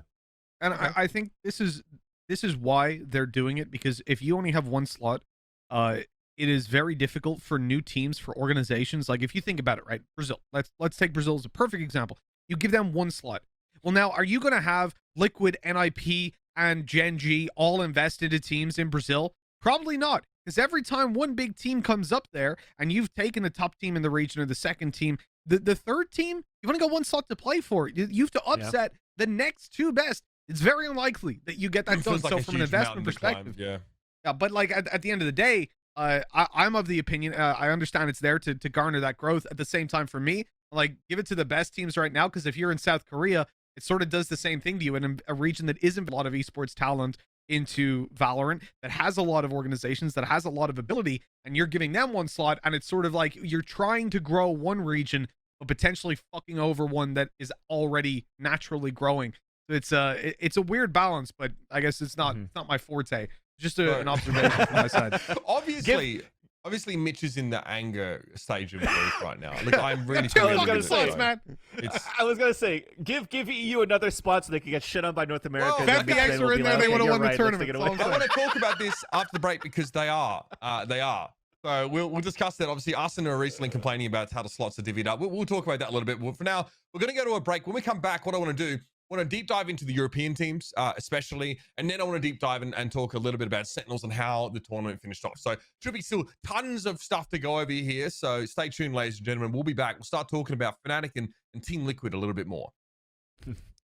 Anyway, let's talk about another, frankly, confusing and sometimes offensive region. Let's talk about EMEA, because you know, we've got to talk about, you know, let's be honest, EMEA spent most of the time in the lower bracket this tournament, which is fine, because there were still some great games in there. You can see Fnatic and Team Liquid, they entered the lower bracket as of round 2. So it's quite a run that they have to make through. And obviously, you know, when this happened, we were on the show last week and we said, only one of these teams are going to be able to make it out of the lower bracket. That's, you know, that's kind of scary. So let's start with the beginning here. Let's talk about Team Liquid. They take on Crew here in the lower bracket. Obviously, you know, you're not feeling too bad for Liquid. They did lose to V1, so that's obviously still stinging. But they go up against Crew here, splits the first map. This is a fucking massacre. Okay. Yeah. Do you think, like, at this point, when you just look at how a lot of these rounds were won, like, we can talk about what Liquid were doing, but at a certain point, they just stopped doing it. Like, they realized that we are just better than these guys. Like, as individuals, the talent that Liquid had, like, if you look at the aim duels there, it was nothing for Crew, man. Like, they weren't getting ahead in any department, it felt like. And I think especially on Split, they start attack and you make no space at all. You don't get into the map. You don't get they won 2 rounds on attack. You're done. Like, at that point, you feel so deflated, and Liquid are so confident, realizing, like, no matter what these guys do, we're just killing them. that it was GG there and then. I think that's why map 2 got a little bit tighter, because I think Liquid came in trying to get on the frag highlights. Yeah, sorry. I'm just trying to look back on what was going on here with the X10 esports kind of thing, because there's two different X10 handles at the same time too. I'm doing my Reddit style of like trying to figure out the source of this. Yo, I'm here. Yeah, are you here? All right, let's talk about this a little bit more, okay? Obviously, it's not all that much to say about the crew game, right? I think that was. I mean, we can have a look at Ascent briefly. That was a bit closer on Ascent, to be honest. Klaus, obviously, really talented player. This, for those that are wondering, this is 3 Chilean players, 2 Argentinians. Mazzino looked pretty decent on the Viper. We mentioned they kind of had to pick it up last minute and try something new, and he did pretty well here. But TL, it's TL on Ascent. You're feeling pretty confident here. It is where crew puts up a bit of a fight here. Klaus, obviously, I think he actually gets a ton of first kills on the Killjoy in this particular map. So decent, but then Liquid, I think they win like 8 defensive rounds in a row to close out after the half. Plus, Mazzino had their games. Yeah, and what I did like actually more from crew in this matchup on Ascent was that they were able to do a lot more into like shutting down the Phoenix from Scream at that point when he was trying to do those executes coming in. Like as soon as the run it back came out, you heard the audio clip. There was some spams and he got canceled a lot. So I think in terms of when we talked about crew and the preparation that they had going to the games and learning how it goes versus the teams that they move on, I think they've adapted quite well. Just overall, unfortunately, wasn't more about the shooting department for the rest of the team that was a little bit non-existent for them. On Ascent, interestingly as well, there were 36 assists for Team Liquid, which I thought was just an interesting stat, showing that like a lot of the time they were still playing with each other, off each other's utility. I think like the feeling I got from Liquid was that it was a little bit looser here. You know, they would take a lot more risks just because they knew that they were leagues ahead of crew. If the first map had been closer, I think you would have seen a different element of play from Liquid. And maybe that even hurt them, honestly, going further into the tournament. Like, I think the easy matches, depending on how you handle them, they can really mess you up as a team. Because then, like, the tournament should be kind of a wake-up call, right? Like, you're international, you're online, you play this game, you're like, oh, that's pretty easy. You know, maybe it was just one bad game. And it can mess your mentality up coming into the other games when it doesn't feel quite as easy. But yeah, I don't think I wasn't worried at any point watching that second map. I didn't think the crew were going to kind of make a sweep back into the game, even when they had a pretty significant lead. And I think it showed towards the end, right? When Liquid kind of eventually went, oh, fuck's sake, let's just close it. Just get home, I guess. Double up draft, blade storm onto the point, and yeah, okay. Yeah. We delve pretty deep into we delve as deep as necessary into these LATAM and South American teams. So we'll leave it there. So we're going to go forward and then go back, if that makes sense, because I want to stay with Liquid. So Liquid's next step of the journey is a fated rematch against Fnatic. Now, I mean, in the EMEA Challengers finals, they gave us a 5-map affair, incredible best of 5 series, just amazing stuff. These two teams know each other so well. The vetoes are no surprise, right? Fnatic get rid of Haven, Icebox vetoed by Tia, which means that we get a series that features their best maps, Bind and Ascent, respectively. So we're happy about this. We know that Fnatic really strong on Bind. I'm sat here in my chair bouncing like this may be, if NA are as far ahead as we think they are, this could actually be the best series of the entire event, bar none. It doesn't really play out that way. I mean, we can talk about the first map here. I think that we got to see some pretty impressive stuff from both teams. But look, it's Fnatic on Bind. The first half is pretty competitive. Fnatic do pretty well with some of these attacking rounds, and you know, they're playing close punt. This is kind of what we expect. Scream obviously on the Sage, which is probably one of the key points of difference between these two. I think sorry, go ahead. Go ahead. No, we're too nice. We're both too nice. One of the big differences here is I was just going to make a joke that Fnatic actually learned how to play pistol rounds, which was nice. They didn't, because honestly, like that could have made a big difference on the series if they had lost both pistol rounds, as has been the case a lot of the time, including when they've played Liquid in the past, albeit not on Bind. But the in general, though, I still think this gave us a decent series. Like, we ended up 13-10 on both maps. It was pretty tight, but definitely overshadowed by what we'll talk about eventually, being the finals and indeed the first match versus Sentinels that Fnatic had. But ultimately for me, like I actually think Liquid performed better than I expected. Yeah. Because against Fnatic, I was expecting a 2-0. I know like the previous results, they'd been back and forth between series, but I thought Fnatic underperformed when it came to challengers, and I thought this would be a 2-0 in a bit of a more convincing fashion, in all honesty.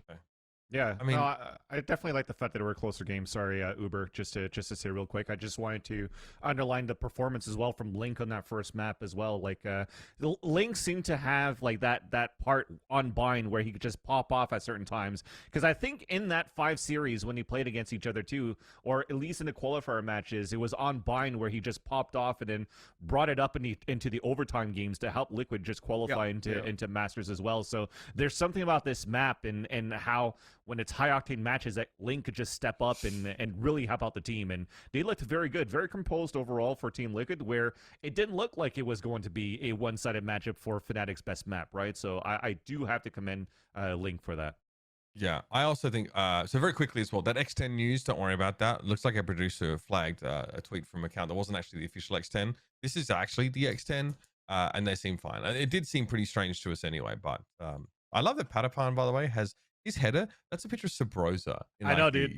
I love it. In the Supreme outfit. So, guy's just an absolute memer. I think that Liquid fall foul to a couple nice little set pieces here from Fnatic on bind. First of all, like Boaster, he's varying his position. Sometimes he just sits deep in hookah and he has like a nice crossfire hookah that's like worth 3 kills. Or they explode long B and get 3 kills, and just predict what Team Liquid do really effectively. TL get pretty limited look in here on this side. Mystic, I think this is the round where Mystic controls triple really, really well, even though Soulcast has like a nice way in. Obviously, the Viper Wall is a problem. Yeah, this is when Mystic kind of pops off here.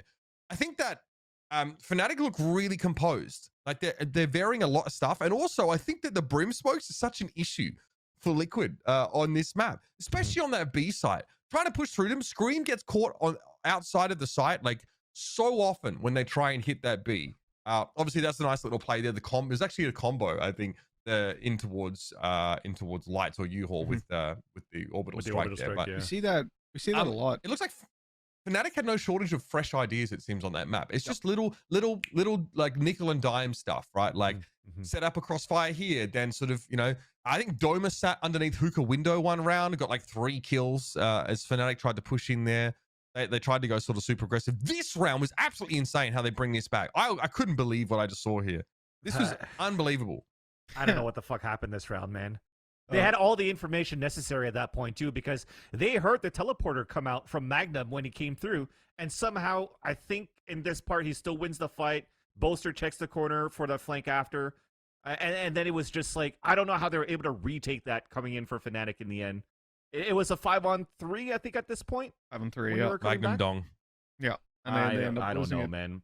Missing the snake bites and everything. He can't hit the snake bite, because Magnum is literally body blocking it like Lothar suggested. My guy. No, but the other thing, they also didn't. The snake bite was irrelevant because they hadn't even put down the poison. There was no Viper Cloud. Yeah, I don't know what was going on in their head at that point. Like, oh, it's 5v3. I'll just save it for next round, not invest into it. When you're a Viper, honestly, dude, it's 200 credits. Fucking throw it down. That's not going to break the bank. And it's worth it to just 100% secure the round. Like they would have won that off time if they had have just committed 200 credits. Imagine losing a round. Even if you win that round 9 times out of 10, but you lose it that one time for 200 credits, not worth it, dude. Not worth it at all. And let alone that, we can break down all the mistakes that were made in that, and there were plenty of them. But the thing from Fnatic, this is a map that they've innovated on constantly. We saw FPX first pull out the Viper as a controller. Fnatic said, you know what, we'll use it as a controller, but we're going to actually substitute in a Brimstone as well and have this little extra bit of, it gives you the ability to fake. The ultimate is insanely strong. You can plug up the gaps and save your poison orb. So let's look at the A site, for example, just quickly. I know we're going to move on to Ascent, but when you're going on bind A site, you want to put your wall down. You throw your poison orb into heaven as well a lot of the time, right? There is a wall you can use instead as well. But I see a lot of people use that. So now you don't have it for post plant. Whereas when you play the Brimstone, now you can dedicate to that post plant much more actively, but not lose anything. Still have as much space to play off of, and your smokes down. Also, you mentioned Magnum should have been detected coming up on TP flank in that final round of bind. On Ascent, he was on fire. And I think this was the start of the story arc of Magnum that went on from this map forward into the rest of the tournament, where he had an insane performance, dude. Like, Dirk is the guy everybody talks about, but Magnum, he was my MVP off Fnatic. I was talking about this actually when we were preparing the show yesterday, and it was like, oh, it's Boaster and Durker, and who else do you think is MVP? And I'm thinking, well, Magnum was just this ferocious consistency he displays over the last sort of half of the tournament for Fnatic was quite insane. So let's talk a little bit about Ascent here. So I feel like Bayern was great, really fundamental. Valorant looked like both teams really just having to go for those individual moments just to really, whatever was left in the tank. I feel like the same was here. TL have pretty good defense to start with, right? They're able to stave Fnatic off. I think what TL fall apart is that, in this second half here, they really struggle to penetrate some of these sites. The Cypher seems to cause them so many problems. Yeah. I agree, because when I look at Fnatic too with this roster, this composition, this is the first time in this tournament they're actually bringing out Sky in on this map, when Boaster was always playing Silva pretty much at that point. So when you have Boaster and Durka trying to combine each other on the defense side, where you throw out the guided lights and Durka gets map control, then on mid side you have Magnum throwing the camera up on Market, and then you have a Viper play onto the A side. You basically lock off so much of the extremities that any type of like funneling or splits that you're trying to do for any team at that point gets very difficult, because you just get all the information for Fnatic and you just basically play a trap set for the defender side, and I think they look pretty good. On the other end, though, for TL, what changed is that they actually brought out Sage into their composition, where Scream was always playing a Phoenix at that point before. Like I said, he was getting it was starting to become really predictable when he was playing on that Phoenix side. So bringing out the Sage to try to put up those walls and try to get those kills above the smokes, he played a fantastic game actually in the series. But it was, again, onto how Magnum was playing, as MitchMan was saying, that just really propulsed Fnatic on this victory. Yeah. Scream feels reminiscent of Paperthin with the Sage on this map in terms of how he's trying to use sometimes the wall to give him these really nice setups. I think he and Magnum both end up getting like a 4K and 3Ks across the series. It's another 12-10 sort of final round here. So, TL really, TL definitely had to be kicking themselves here. I think it's a little bit tough for Cryptics and Soulcast to get a ton of value outside of that first half. It definitely feels like they go off the ball a little bit here, but I'd love to get Mitch's diagnosis here on, what goes wrong for TL, because this is a map that realistically, like, they should be winning. This has historically been their better map. Yeah, they're up against a really tough composition. First of all, like, Fnatic is definitely going to be a defense heavy side here. When you're going against Viper, even with current meta nerfs that have come in, she is incredibly strong on this map, not used nearly as much as she needs to be. That defensive side Viper, they brought some really sick things out. In particular, backside and Boathouse on B. The fact that they had a wall that just walled off Boathouse that allowed the player to play behind it. And then I think they ended up with a 3K at one point with a judge. It was just it broke my mind. It broke me in every was that a poison tox screen, or what was it? That? Toxin screen, toxin screen. Locked it off, and then Liquid just ran through, just so brain dead, ran at them. I think one of the two problems that I have with Liquid right now: lack of leadership. Like, you look at the top teams, at least in Europe, and in my opinion, well, let's look at the top teams in the world. Let's be completely honest here. Shazam. He's doing an incredible job in the IGL seat, in coaching as well. He hasn't even got support staff behind him. They're still able to put up an insane, I was very impressed. I know we'll talk about Sentinels later, but I was very impressed with them in just how they played. Really blew me out of the water. Then you go to FPX, Angel, very experienced IGL. You know the dude knows the game inside out. He knows how to build talent and get the most out of his players. Boaster, definitely not someone I would have pinned. Definitely not someone I did pin as a strong IGL coming into Valorant. I thought just another washed up UK pro, right? Or washed up, I guess, just another UK pro. It's not like they ever did anything in the first place. Like, Boaster, in all fairness to the dude, and I love Boaster, and I get on very well with him. He was a nobody coming into Valorant, right? Like, he was just some UK guy, wanted like League of Legends a little bit here, a bit of amateur Counter-Strike. That's it. And he has grown into one of the best IGLs in the world. I love this dude as a player. I think he's incredible at leading a team. Now, for Liquid, they don't have that. They kicked the dude that was IGLing for them, Eccles, who picked up the IGLing role because there was no one to IGL. He took that mantle. He did his best with it. I think he did a damn good job. Obviously, you never know what's going on behind the scenes or how things are working in the comms department, blah, blah, blah. But I thought he was very good. They got rid of him. I'm thinking, okay, who are they going to get in here, right? They're going to get someone that knows this game intimately, inside and out. They're going to get an Angel, an Existence. They got a dude who doesn't know how to fucking play the game. They got a guy who's just they're just gonna frag Warlord. yeah, literally. Like, Yampy is so damn good. You put him in any game. Put him in Quake, for fuck's sake. He's going to be one of the best players in the world. He's unreal. So nothing against Yampy, not trying to diss him, but he didn't know the game, right? He got brought in. You could tell it in the way he was playing Jet in the first couple of games they played. It was painful to watch. But it was even more painful because he was still winning so many duels because he's just so damn good. But that doesn't solve the problem. You're trying to put in more and more firepower, but not having that sort of leadership behind. And that, to me, is not just not maximizing what you're getting out of your players in the game. But when you've got someone like Sliggy in the background doing all that work, and I know Sliggy is one of the best at what he does, it's also a question of how do you're not really maximizing what he's doing, because you can't apply that in the game because he can't IGL for you with the coaching do you think rules. He's shouldering a disproportionate amount of the leadership duties then? Sliggy, that is.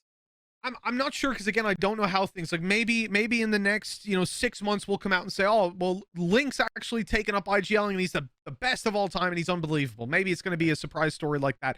But for me, it didn't seem like an intuitive decision to make. It didn't seem like the correct one for me. And when I look at how Team Liquid innovate, let's not say innovate, when I look at how they adapt inside of the game, inside of any particular game, and this is the reason I didn't want them to make the finals, because I didn't think they'd be able to beat Sentinels for this particular reason. Sentinels innovate very well, adapt, excuse me. Fnatic do the exact same. When I look at how Liquid changed their game without talking tech pauses mid-round, I'm not a fan of this team. I think they've got good ideas. I think they've got good individuals, but they don't have that next level to really compete at the very, very highest level. They're getting by on individuals, but they could be so much better. And that's where I think they fall down.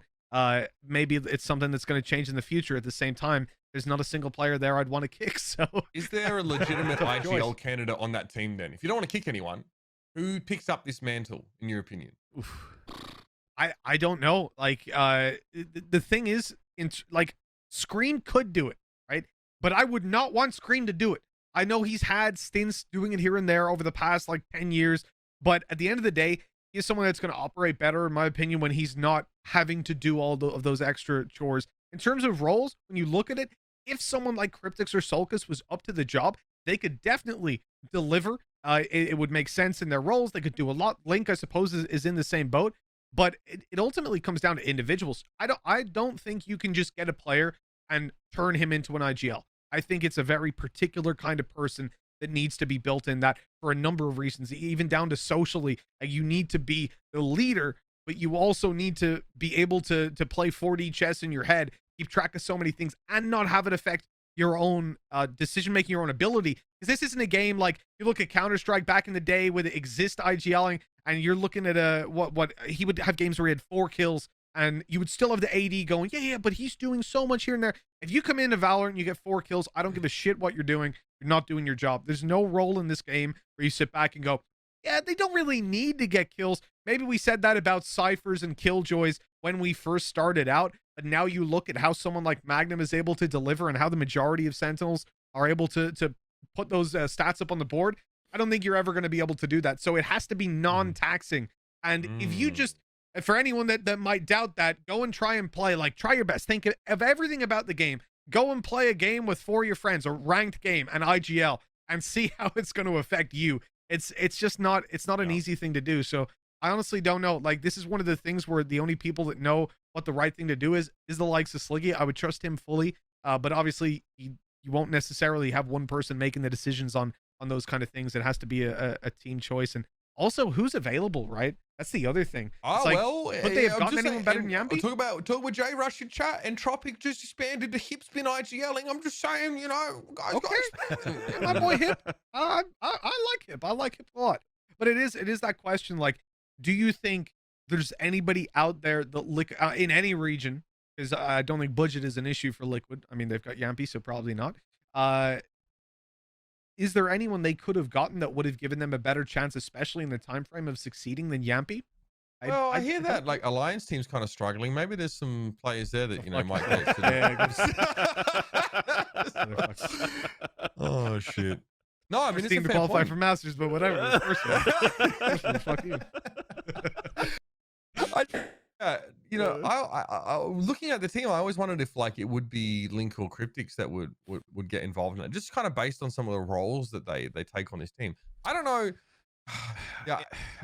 Sorry, even for me, when you're looking at Valorant currently being played, it's just like there's one layer of IGLing, but there's also the other layer of like everybody needs to calm at that point, and like somebody's got to make a move, not just the IGL at some point. The other team has to help and support, and I think that's why, like, even when you're looking at the coaches, why coaches are still so important in a game like Valorant, where there wasn't even coach slots available yet until like a month ago.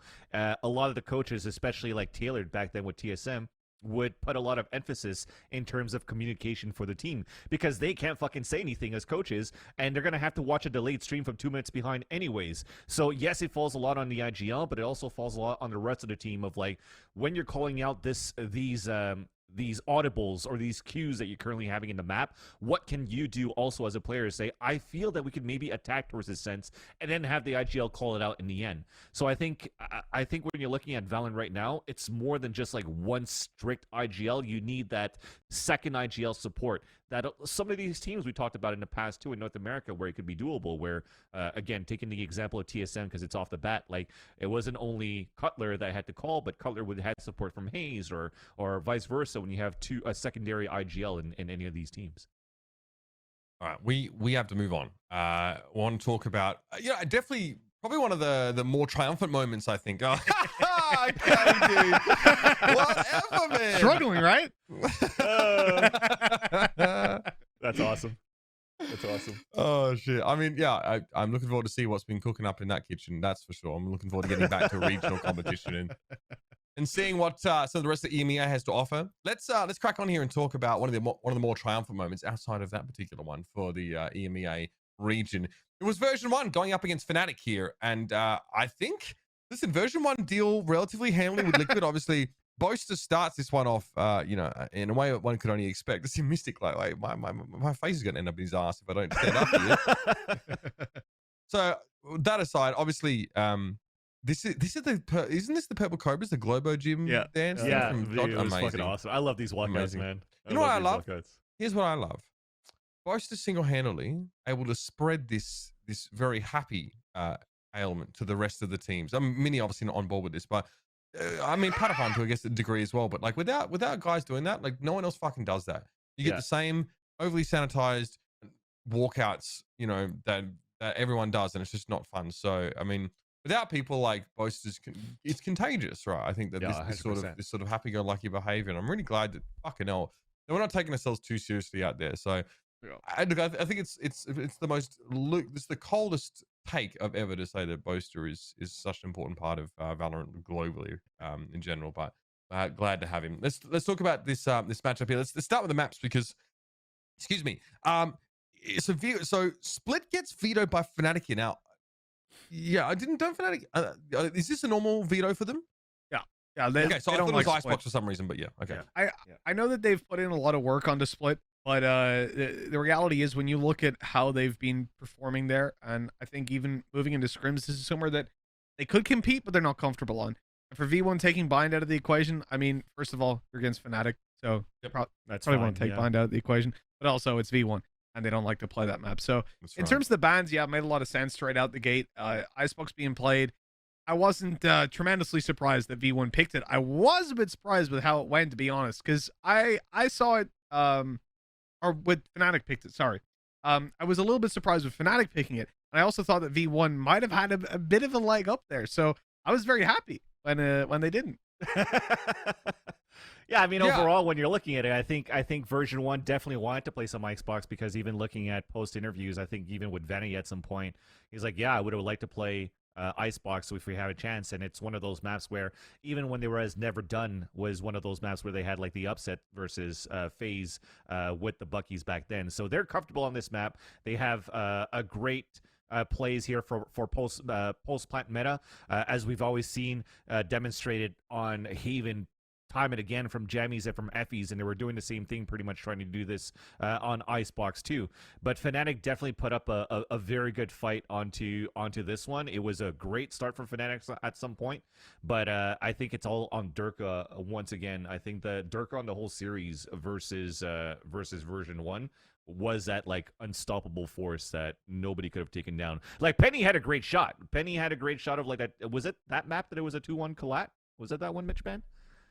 With the operator on Icebox? I think it would have. Yeah, it would have been this one because it was versus V1, right? Yeah, exactly. So then he landed a superb shot, but I think overall that they were able to shut down like how strong Penny could be on this map too for Fnatic. I think it was here as well because I particularly remember your groan and me just going, woo! So, yeah, it was a really good series, man. Honestly, like that delivered a lot. For me, Fnatic were heavy favorites going into that. Yes. Ascent went their way, which I was happy enough with. But for Icebox, I thought V1, although their performance had been not amazing going through Masters, I honestly thought this is where they're going to pull out an insane Icebox. They're going to take like Fnatic by surprise. The teams that they had won versus, excuse me, I think it was Crazy Raccoons, who, in my estimations, at that point were quite a good Icebox team. I'd watched the Absolute Jupiter games. They beat them twice there and thought, okay, you know what? These guys are actually pretty sick. So I didn't discount the V1 close game versus Crazy Raccoons. Thought they've actually got a pretty good shot. Fnatic had obviously been relatively dominant as well coming throughout Masters on this map. But yeah, I thought this is where V1 could do it. It came down to an OT. I was surprised that Fnatic took it across the line. I mean, look, I thought it was going to be a close game, maybe a slight edge towards V1. But yeah, there were a lot of heart attacks for me. I think this round in particular gave me at least 3 heart attacks over the course of it. But for Fnatic, that ability to keep themselves in the game, I think, is something that we've also seen from Sentinels. And it's what will be, over the course of Valorant, what every top team is capable of doing, of sitting back and going, it doesn't fucking matter if we're down 12-4. We can still win this game. It doesn't matter if you're down 4-0 too. Like I so many ranked games that I'm currently playing right now in Valorant where as soon as it's like 3-0 or like a 4-0, it's like surrender, GG, go next or whatever, you know, and like the toxicity is there. But you look at these games, like the piss around is so important in this game that you could already move up 3-0, 4-0. But then think about round 5, round 6, when the ultimates are coming in too. That's where it starts switching over, and that's when you start getting more into your kit, all the abilities that you need, and then now the real game comes out, and you could see like these tables turn back into your favor, right? It was a 4-0 lead for Fnatic on this map too. A lot of I mean, how Dirk. Sorry, go ahead. No, I just don't understand. V1 gets shit on in the early picks, right? Like they win so many rounds, like down a player. Durka has 9 first kills. Over the course of this map alone. And obviously he gets an ace round as well. Like he just seems so dominant. V1 just seem like they're getting pounded like in the first minute of the round when it comes to these setups. One of the things that surprised me actually was Penny and Mystic dueling, because I actually think Penny managed to take Mystic down in the early rounds very successfully, which removes Viper, which removes the majority of your icebox when you look at Fnatic. The fact that they still struggled, I think that is where they found a lot of their rounds. When it came to duels versus Magnum versus Durka, it was a much tighter game. And for Magnum, that was a surprise. But again, we said his performance throughout this tournament was unbelievable, especially coming out of the Liquid game and into the later stages. But overall, seeing North American teams participate in a lot of opening duels and not win them was what I wanted when I looked at Europe versus NA, because that's where I think teams can be punished from NA. Again, not Sentinels, but a lot of North American teams, they play a little bit looser. They look for those early scrappy fights and then tend into the more traditional FPS or TAC FPS play. Whereas, and like here, when it comes down to Durka, he had a great game, but I still think Penny did put up one hell of a fight on Icebox. So that play nearly worked for V1 as well. Yep. I mean, this is the final moments now. And I think it's pointed out as well that like Effie's has to clutch a lot of rounds. I think he has like a 30% success rate across 40 different clutch situations. If it's not the highest one, I think for the event too, Effie's had to do a lot of those, and those clutches weren't only 1 versus 1s, right? There was like, I think he won a couple of those 2 versus 1. You remember the one that he did, a 2 versus 1 on Ascent, even had a 3 versus 1 at some point where he wooed for 5 minutes. He definitely like he stepped up his game for sure. Effys is one of those players where, you know, in his Gen G days, you would give him credit as an IGL, and now that he's not IGLing for version 1, but he's still able to put up some great numbers as a support player, initiator of Silva, you're really happy to see how version 1 is going to evolve into the future too. Yeah, so I think our producer's just getting the numbers for us here. He wins 4 1v1s, so 5 1v2s, and 3 1v3 scenarios. Exactly. That is absolutely insane. So insane that my hair's just fucking freaking out even thinking about it. I want to talk about Ascent here because far out. Like, this is V1's pick. I mean, Fnatic look really good on this map anyway. So I see V1 pick this and I'm like, wow, I mean, that could go either way. But fuck, V1, they win the pistol. And then that's about it for the first half. It is a struggle for them to sort of find a way in here. They're dealing, of course, with Viper. They're dealing with Cypher. They're dealing, you know, with this hyper defensive composition from Fnatic, and they have the same problems, Mitch, that Liquid do.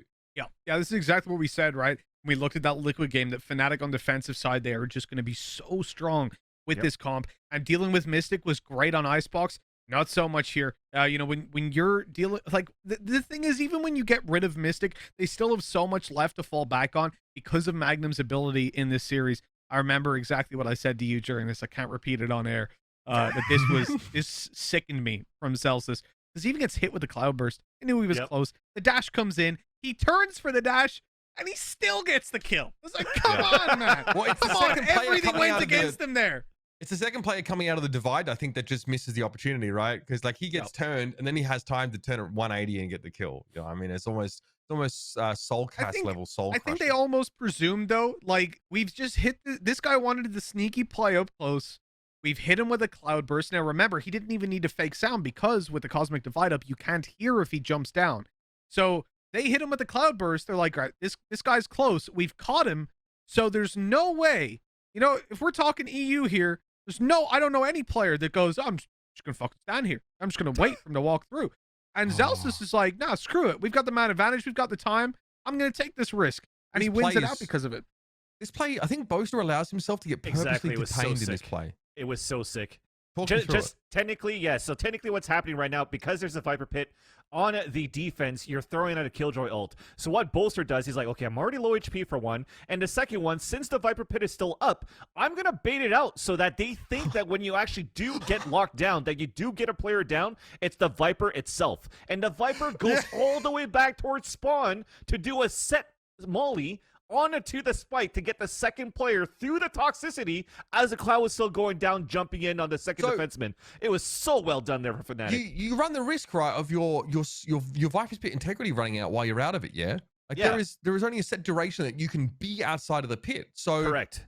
Boaster's playing on the fact that the assumption is that it's the Viper that's detained, sat around the corner or somewhere inside the pit. It was beautiful, and at that point, I don't know if it was like sheer luck on like the moment that Boaster got locked down, that the Viper's Pit went down, or they just knew how much time they had while the lockdown was going through to still throw that fake that Viper's Pit was still up. So with that, even if the Viper's Pit went down at that point and he still killed Boaster, you already have a snake bite coming all the way back from spawn side, and you're gonna win by time at that point so too. Impressive, man. It was so well done, so well done. That's another thing that we talk about. Sorry, just all the time about Fnatic. It's not just the innovation that they put in, their adaptation, all that. The main thing that we've mentioned going into every game in Masters was their fucking post-plan play. Their post-plan play is sick. They know how to maximize this meta. And it's worth mentioning, they're not even playing with an Astra. Like, that's an extra element. It adds a lot of extra time that you can play, and undeniable post-plan as well, right? There's nothing you can't body block stars. You can't just push them, because she can be anywhere. Like, there's not a lot that you can really do against that pull, and she'll have it up again in 14 seconds. So they're not playing that, and they're still able to get so much out of it. And also, I love the fact they're not playing it because it gives them a double duelist in the form of Doma. Like, him playing the Omen is no surprise. It shouldn't come as a surprise that it's him because of the style that they're going to play it with him. He's not the one going, no, I'm smoking out and I'm going to sit back. No, he's getting in there. He's chucking out his paranoia. And at that point, he's now a duelist. And if he survives, he gets to pop down some smokes. But for the most part, He's like your battle sage almost, just going in for those fights. That's exactly what you want from Doma, who I think was massively overlooked, to be honest. Like the storyline of Durka and with Magnum doing an amazing job in this tournament. I really don't think Doma got the praise that he deserved in Masters. Well, I thought he had a especially good series against Liquid. I thought that like his raise on Bayern was fucking really nice. That team's pretty mental, actually. The amount of players that they have to lean on when they need them. Obviously, that's we know what happens with Fnatic later on. We'll get to touch that, of course, because it's very relevant to the last block of our show. But we do need to take a moment to appreciate. I think give some more airtime to Boaster the Masters celebrations. So I love this. This is. You don't see this happen very often. This is incredible. It's such a little thing. A lot of people think it doesn't matter, but fuck me, like getting a chance to show your personality when you're really being paid to sit there and click heads is a big deal. The fact that and this is Mystic's idea, I think. Oh no, his idea is the voice one. Either way, yeah. These celebrations for Fnatic really they add a whole lot for me as a viewer. Someone who is an in the weeds esports guy, this adds a lot for me. Mm-hmm. Yeah, this was 100%. That was Kojo's idea there. The plain one, I think they said. He's the team director and I think project manager. This sort of stuff. The res coming in from Doma as well. I love the little hand movements. Summon as FC well. days. Summon FC days. Exactly. Sage Altmanan. Dude, the celebrations are definitely good. Like even the walk-ins, like I don't know if it was with you, MitchMan, but watching like Boaster walk out when he's doing the barrel and stuff of that too, I was like, yo, watch out when you're actually doing these things. Like, don't injure your wrists when you're coming out on the stage and you just fuck up your game too, right? But honestly, fans like walk out, like this kind of dancing thing. That's fine. You're not endangering the necessities. But someone did I think I'd have a heart attack if my players start doing cartwheels. Be like, no, stop. It was good. Which I think there was some very exuberant displays by some of these teams. Fuck it, man. It's a show. Honestly, like what used to shit me was that in Overwatch, like I mean, still kind of the case. We don't have walkouts anymore, but the only guys that used to do the walkouts were the fucking teams that were just like knew they were going to get shit on. Like the Florida Mayhem in season 1 would walk out with like a blow up palm tree, but they knew they were going to get gutted as soon as they got in the game. So that was like what their time in the sun. I love it that good teams can actually have a bit of personality and fuck around, and when they get in the game, it's sort of serious. So everyone, look, obviously, I love Boaster and these guys. I think it's the most boring take to have right now, but I don't care. He adds a lot, and I have a man crush on him. So let's move on and talk about the North American teams here, Vansilli. Finally, your time to shine here, because I think we need to start this with going back a little bit, right? So we're doing this in terms of regions, so it's not chronological. Version 1 versus NuTurn. Okay, so Version 1 beat Team Liquid. And I think at this point, we haven't seen anything yet from NuTurn, right? They just played Sharks and they fucking lost them at the Sharks. So hold on. There are still very much an unknown factor coming into this here. And we expect Version 1 probably to beat them after seeing how bad NuTurn's Haven was. Now, it turns out that the first map is actually Haven. And I think it's picked by Version 1. They saw NuTurn's Haven looked extremely wonky, so they selected themselves, and it makes perfect sense to do that. I think at this point, especially when your Haven is quite serviceable. Yeah, exactly. You're looking at Version 1, like you just said, they beat Liquid at this point. The big question mark for Version 1 themselves was how are they going to look as a team now, bringing in Jammies instead of Whippy? Is it going to work 1-for-1? And it shows now even that with Jammies how strong they actually looked and how far they've gotten by having a sub coming into the roster. And I think when you're looking back to their matchup versus NuTurn on the first map of Haven, it was exactly what we talked about before with Paperthin when we had him on earlier on in the show. It was just Version 1 didn't have that much going on their defender side to try to fight for map control, and they didn't get enough information. When you only have a Sova in there and you're throwing a recon dart and that's the only thing you could do, and then you just have to react on the rest, it just didn't help out too much versus Version 1 at this point. I just find that overall it was a decent showing from everybody across the board from Version 1 on that first map. You didn't have any players that was like doing first bloods back to back. Penny was on top of the board just because he was fragging, but I feel it was just lackluster from NuTurn at that point on that first map. They don't know how to play Haven. Like it's beating a dead horse really every time we bring it up, because you just know like when you see them play this map, they're pugging, they're or equivalent. because they've got preparation on it. They know what they want to do, but when they play against certain things, and I think Viper is almost the bane of their existence, and I love my boy Jammies coming up here delivering in this series. That is just, they knew they'd lost this map before it came up. The question I'd heard asked a couple of times was, should they have played Icebox instead? Fuck no, because they don't like Viper. They don't want to play Viper. They're gonna have to play Viper, or they're gonna really get shit on. They had a chance here. They lost both pistols. They lost a lot of buy rounds. Not a lot of them were that close either. Like, this was not a good map for them. But I understand the mentality coming in is that we know how to play this. We have a comp that we believe in, or to some extent. And if things go our way, maybe we can make it close, and we can at least take the win. When you lose both pistols and you have the kind of momentum that V1 had, it was very clear early on in this map that they were not going to do very much. Even if you look at NuTurn, how they played Icebox back in the qualifiers, they were like old school in terms of like the comp in there. Like no Sage, no Viper, Killjoy, Double Duelist, Sova, and Omen, right? So you're looking at the early days of Paranoia Flash and just go for full utility on the A site. So that definitely wouldn't work against a team like version 1, especially when on their end uses a Viper on that end, and when you're trying to come in towards A or B with the toxic screen to play the retakes, it just wouldn't work overall for NuTurn. So their map pool was definitely a little bit or much shorter than version 1 at this point, but at least like you still had to give it for NuTurn on the tenacity on the 2 following maps after that. Listen, fact I that don't they think managed it's just... to... Sorry, Uber. There you go, Go Mitch, ahead. you're fine. You want to take it? You Oh, go look, ahead. all I will say, I'll keep it short. I think the fact that you come into a tournament like this with 2 unplayable maps is egregious. Yeah, You can't do that shit. 100%. There's 5 maps in the pool, man. Come on. What are you doing? yeah. Imagine if Breeze was in there. Yeah, exactly, right? And it's one of the reasons it wasn't. Almost was. It is a very good point. You should not have 2 maps that you're that weak on. Not a chance. Like, if you have an insta-ban at this point, I think that's even a problem. You should be able to play every map. There's 5 maps. It's not that hard. Mm-hmm. But what I will say is the fact that they had 2 maps they were dog shit on, and they still managed to make it top 3. Unbelievable. It just speaks to how solid this team is. Like, you still made it further than one of the NA teams, and you can only play 3 out of 5 maps. So, pretty good. Yeah. Let's talk about Sent then. Let's crack on, because this often comes up as like the second map of the series. This is often NuTurn's pick, and yeah, they look pretty darn good. I think they lose the pistol here, so V1's able to put some decent defensive rounds together. Mind you, V1 aren't playing that sort of hyper defensive composition like we saw from Fnatic here. This is obviously a map in.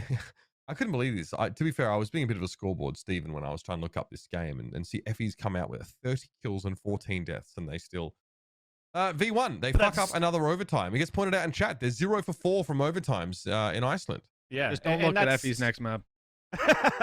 Yeah, exactly. Next map he's a little bit more quiet, but this one he definitely was the one that was able to keep version 1 alive, because as we were mentioning before, this should have been a map that was won by NuTurn a lot more than just overtime. I felt like it was supposed to be like a 13-10 or like a 13-8. If it wasn't for Effie's with winning a 2 versus 1 and an Effie's winning a 3 versus 1, so we talked about his clutch potential on just one map, or overall, this was like one of the maps. So he stepped it up at that point, and if it wasn't for the Killjoy ult from Solo that he was trying to do on the last round of regulation, instead of just trying to work with his teammate to retake the site or retake the map on B side right here, then it would have already been done for NuTurn. I think version 1 were outclassed at this point against NuTurn.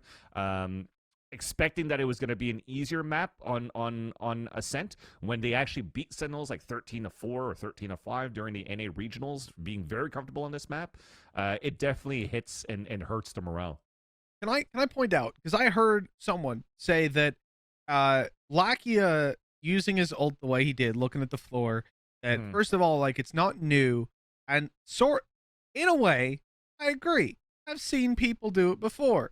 But when you see people do it on Reddit or in their gold games versus doing it consistently at a professional level, very different fucking thing. Second point, it was not irrelevant or didn't have that much impact. NuTurn would have been out of this tournament if Lakia didn't do that. And on the clip we saw before this, you see it. He does a double shock dart onto the spike. They avoid it. Then they go for the defuse. He hits them once with the ult. Then the second time, that player doesn't come off the defuse. Yeah. and he kills them. Then He the gets killed, third yeah. time, the player doesn't come off the defuse because he's like, oh, he's fucking missed me. It's not even, and then it comes out on the floor and kills him. It's like that literally won them the game because they avoided losing 13-11. If they lost that round, I don't even think they would have gotten 11 because they would have ended up bombing out economy-wise. So Lackey has single-handedly kept them alive, let's say, by making that play. And I think they would have lost the round if he didn't do it. It's a small thing. It's not, he didn't invent it, but bringing it into pro play and doing it consistently like that, that's the kind of shit we want to see, especially when we bring regions together. Because I guarantee now we're going to start to see, maybe even South America, they were good at, looking at what was around them and adapting to it. We're going to start to see these things come through more consistently now in other regions, now that they've seen the impact that it can have. Yeah, I mean, that's something that I think we're hoping. It goes to that saying we talked about South America, we talked about Brazil. Hopefully they do take plenty of inspiration here. And that could actually kind of make Sova a little bit broken if everyone starts doing that. We'll see. Let's crack on and let's I don't know if this is, I remember this round. This is actually, this was this is a pretty insane NuTurn round, I think, here on Split.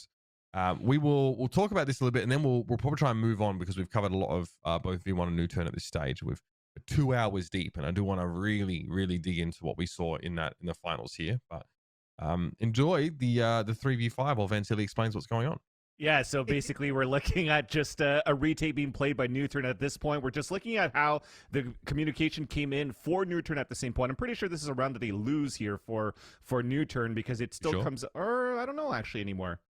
There's so many rounds came through, but yeah, there you go. So it still ends up a 6-6, but in the end, as we were talking about the split matchup, it was more on Lakia's play, as we talked about him before. On Sova, yes, he was good on that previous map, but on how he played on split was just like what he dropped like 25 kills or something like that into that map, and was definitely like a thorn on the side of how aggressive they could be with, again, going with the flash and dash and also the satchel charges, that unfortunately when you're playing an Astra and you're putting like your stars at the beginning, you're trying to like slow things down in the forefront.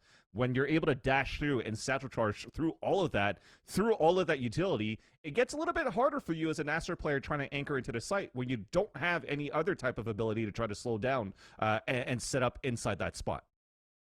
So the result of this match, obviously, is NuTurn go on to play Sentinels. They get flogged by the Sentinels. So we actually not even going to cover that game because, frankly, it's a 9 winning rounds from NuTurn over 2 maps. You can look it up. NuTurn, obviously, we talked about the Fnatic matchup. So it is time to address this final. It's a best of 5 series, obviously. So the pick order is Sentinels choose Split and Fnatic choose Bind, unsurprisingly. Sentinels then pick Haven. So those are the 3 maps that end up being relevant here. Spoilers, but yeah, that's the way it goes. The opening ceremony was great. Really enjoyed sort of watching this. I feel like there was the appropriate level of gravitas coming into this kind of game. This is Fnatic here, knowing that they'd have to go up against this Sentinels team, and Sentinels are playing.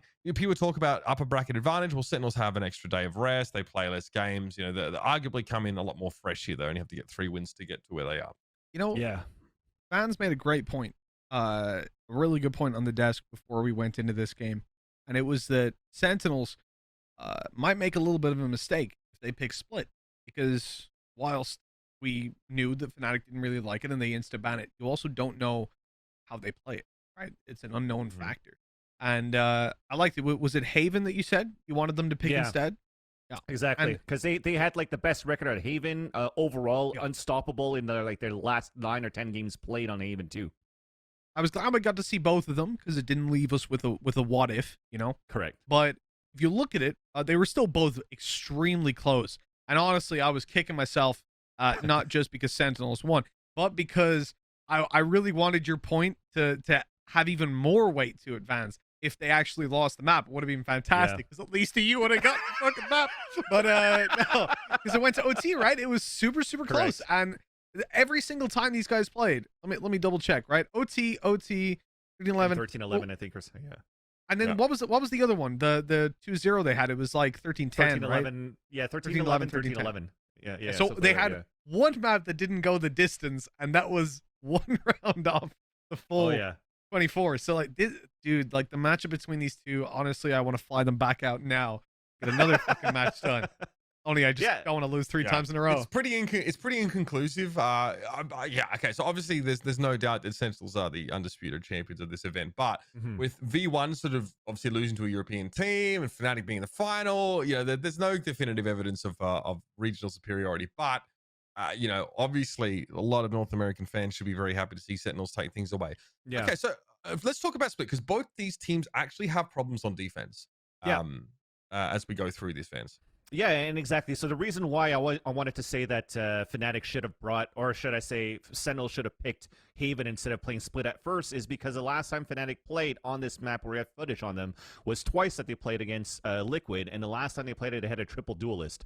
So we don't know what Fnatic's coming in with, but as the anti-strike Sentinels, as they try to evolve with the meta at the same time too, and as they've been practicing it, I called it out that we should potentially bring in a Sky or a Breach for Boaster at that point, because he was playing Arena back in the triple duelist comp. So if they actually have an Astra and they keep the Jet, and they also bring a Sky in right now, they could actually, again, dash through all the utility that Astra sets up at the beginning, and it could actually disrupt the way that Sentinels plays their the area setups a lot more passively.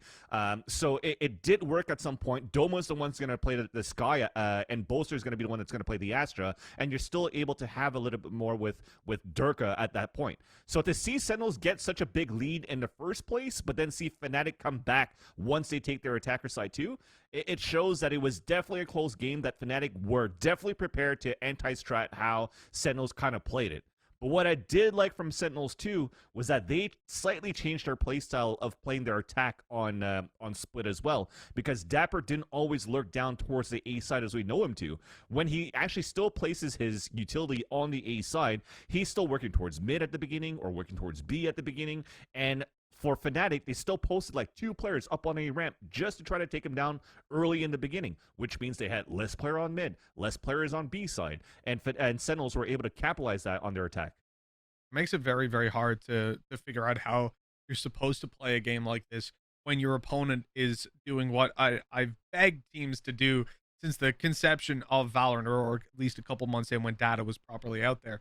Is that you have to look at yourself as if you're gonna, like, if you're gonna play your own team, how would you go about dealing with it? What are the weaknesses that you spot from an opponent's perspective, and then how do you maximize that? How do you bait them into trying to play against you, but you're ready for it? You know what I mean? It's like a 4D chess that you've really got to be capable How of do you playing lead at this them level. away from your weaknesses, kind of thing? Is that what you're? Yes, it's like basically if they think, oh, this dude, he's always lurking, you know, in sewers. He's always going to be in sewers. Then maybe they're going to push up to try and kill you in sewers. Now, or maybe they're not going to control it at all, right? There's those two decisions. You figure out what they're going to do. Is an oversimplified version. You figure out what they're going to do. If they're going to push you, then you wait, you know, in spawn or something, catch them as they're walking into sewers. Like, be ready for those kind of pushes.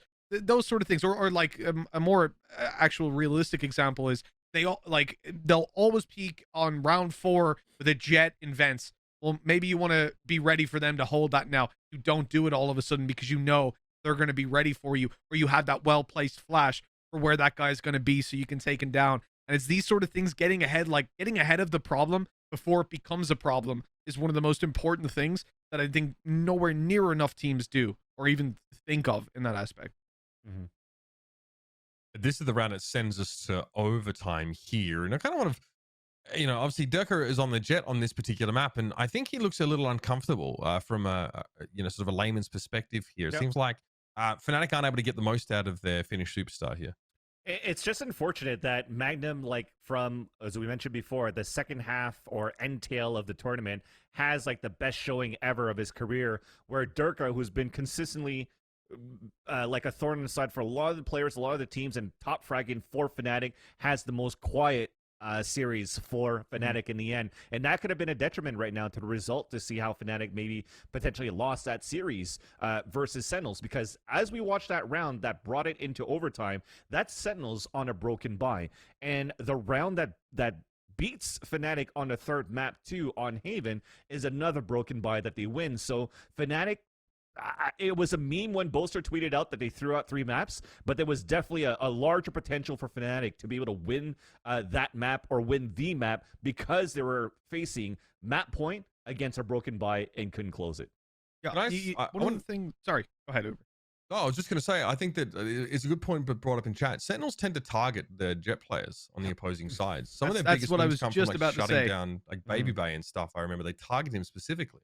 You can see that, not so much on the attack side, but on the defense for Fnatic, Durka looked so fucking uncomfortable.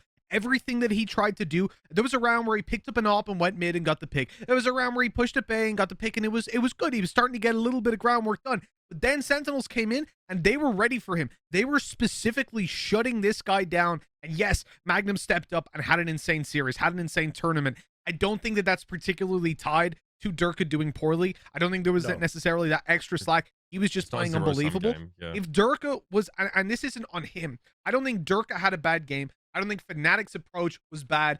I think that what Sentinels did was spectacular in coming in, realizing the biggest strength that Fnatic has right now, especially in the series against Sentinels, is Durka if he gets activated and gets the space that he needs. So they made sure he couldn't get a fucking inch, and he was left on the back foot constantly. I saw him at the start of one of the rounds play deep in heaven.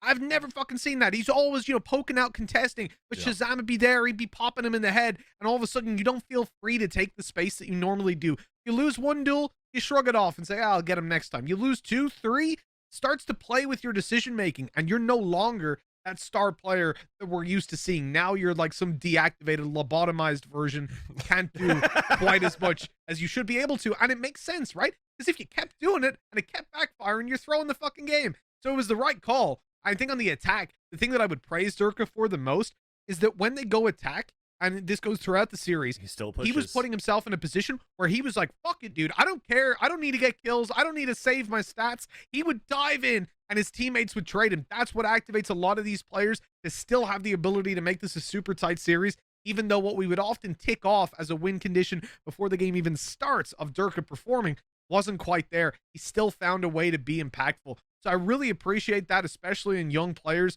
although he doesn't look it. I appreciate when they're able to put up those performances. But for me, man, this is what I'm saying when I say Sentinels blew me out of the water. They really surprised me with the amount of preparation. When you make Fnatic look uncomfortable, one of the most well-prepared teams with like the deepest playbook, they've got D, E, Z plans even. They go all the way down the alphabet into numbers, and they still couldn't find a way to deal with them consistently enough. And that's why also I didn't want Liquid to be here, because I think we saw Fnatic adapt a lot. We saw them go down to different plays that would hopefully give them more room. I don't think that would have happened with Liquid. I think they would have just gotten shit on.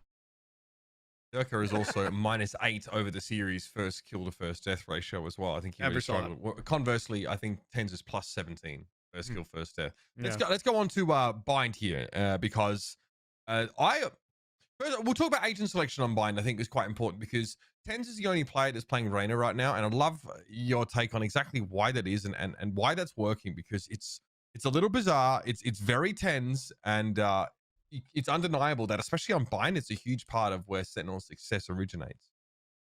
I know specifically on TenZ, I think it was round number 14 at that point as Reyna, because he was even trying to lurk on a Sheriff. This was like a full classic, a full eco that we had from Sentinels at that point where they're going into the site. And he actually opens up with, I think, 2 Sheriff kills at that point and allows Sentinels to win the round and also tie it up to a 9-9 scoreline overall, because it looked very one-sided for Fnatic. And that's what you want from TenZ. A part where he could actually just go and do the TenZ things that we actually meme about all the time. For him to be able to get those kills and just dismiss away or just disrupt your opponents from his pure aim, his re-healing himself, and he could also just dismiss to get away from any type of trades that could be available for Fnatic when they're usually really good on playing these crossfires on a site like A. Was probably the reason why you want to see Sentinels come out here with TenZ as a Reyna, because on top of that, you already have a Raze being played by Sick, who's played it quite often, almost every single time, ever since the changes right now on Bind. And Sentinels seem to be drifting away from using a Jet on a map like Bind too. So what other duelists do you want to bring in? Do you want to bring in a Phoenix at that point? If you want to bring a Phoenix at that point, then you're going to have to go with what we talked about before. The NA loves farming for the orbs on the A or B side. But if you're going to go against Mystic, that's always putting up a wall, a toxic screen on that B side, and makes things very difficult for you to just get showers control in the beginning, then then you just want to try to go for that other type of duelist that could just be more individualistic and try to open it up for the team. So I think this was a great choice for Sentinels to have TenZ go into Arena, and like I said, it allowed for them to get the 5 rounds that they needed to tie the game. I love the depth that he has as well, man. Like the fact that TenZ comes in, obviously he fits it onto this team so incredibly well, so quickly. Like he hasn't had a lot of time with them realistically in the grand scheme of things, and yet he looks like he's been here the whole time.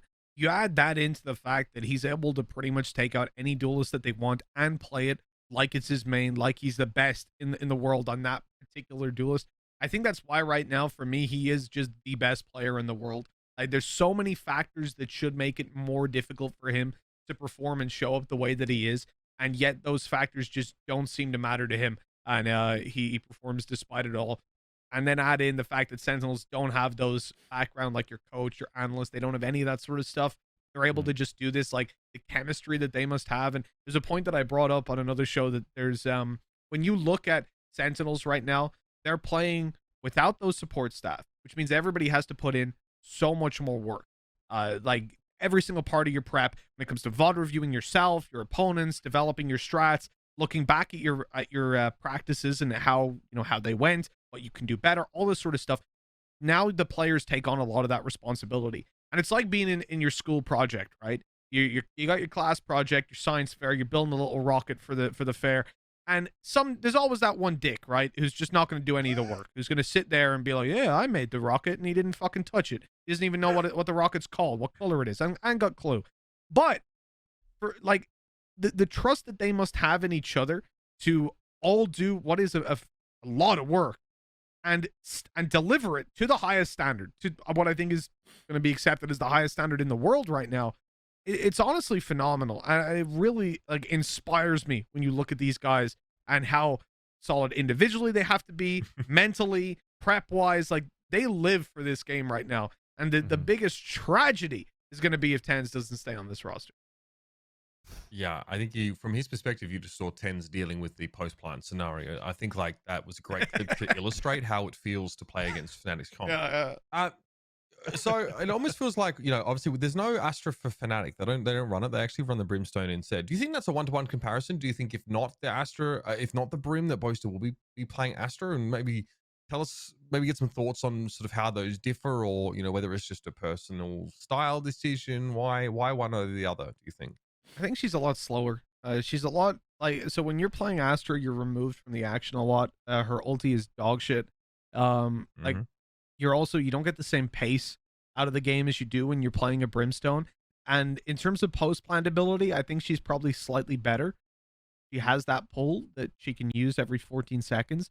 So the cycle can be like you have a gravity well, and you have your snake bites used, and you have a gravity well. Whereas Brimstone will have is one use, and that's it.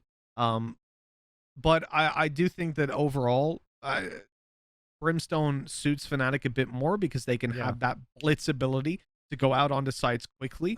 They can have Boaster, who's very regularly involved in the engagements. Plus, you look at how they combine things like slow orbs or just as general CC like shock darts and nades with the orbital strike to completely zone people into dying. Like there's no other choice but to die or have no one in that position in the first place. I really don't see them getting anywhere near the same value, especially on bind if they have Astra.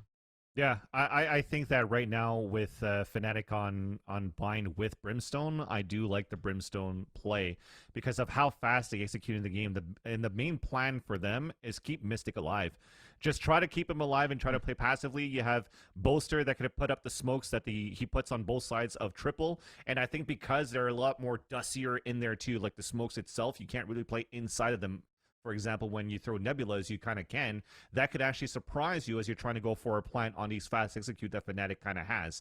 And with that, Boaster stays back, keeps also Mystic alive, and he also uses the molly in terms of like these early retake. You see like this right now. Like he uses the mollies right now to just really try to prevent any type of like fast aggression to come out for the retakes or even the executes at that point. Where maybe the Astra, she throws a gravity well or she throws a concuss, it doesn't really add as much impact to the playstyle that Fnatic currently has with the Brimstone Incorporator right now.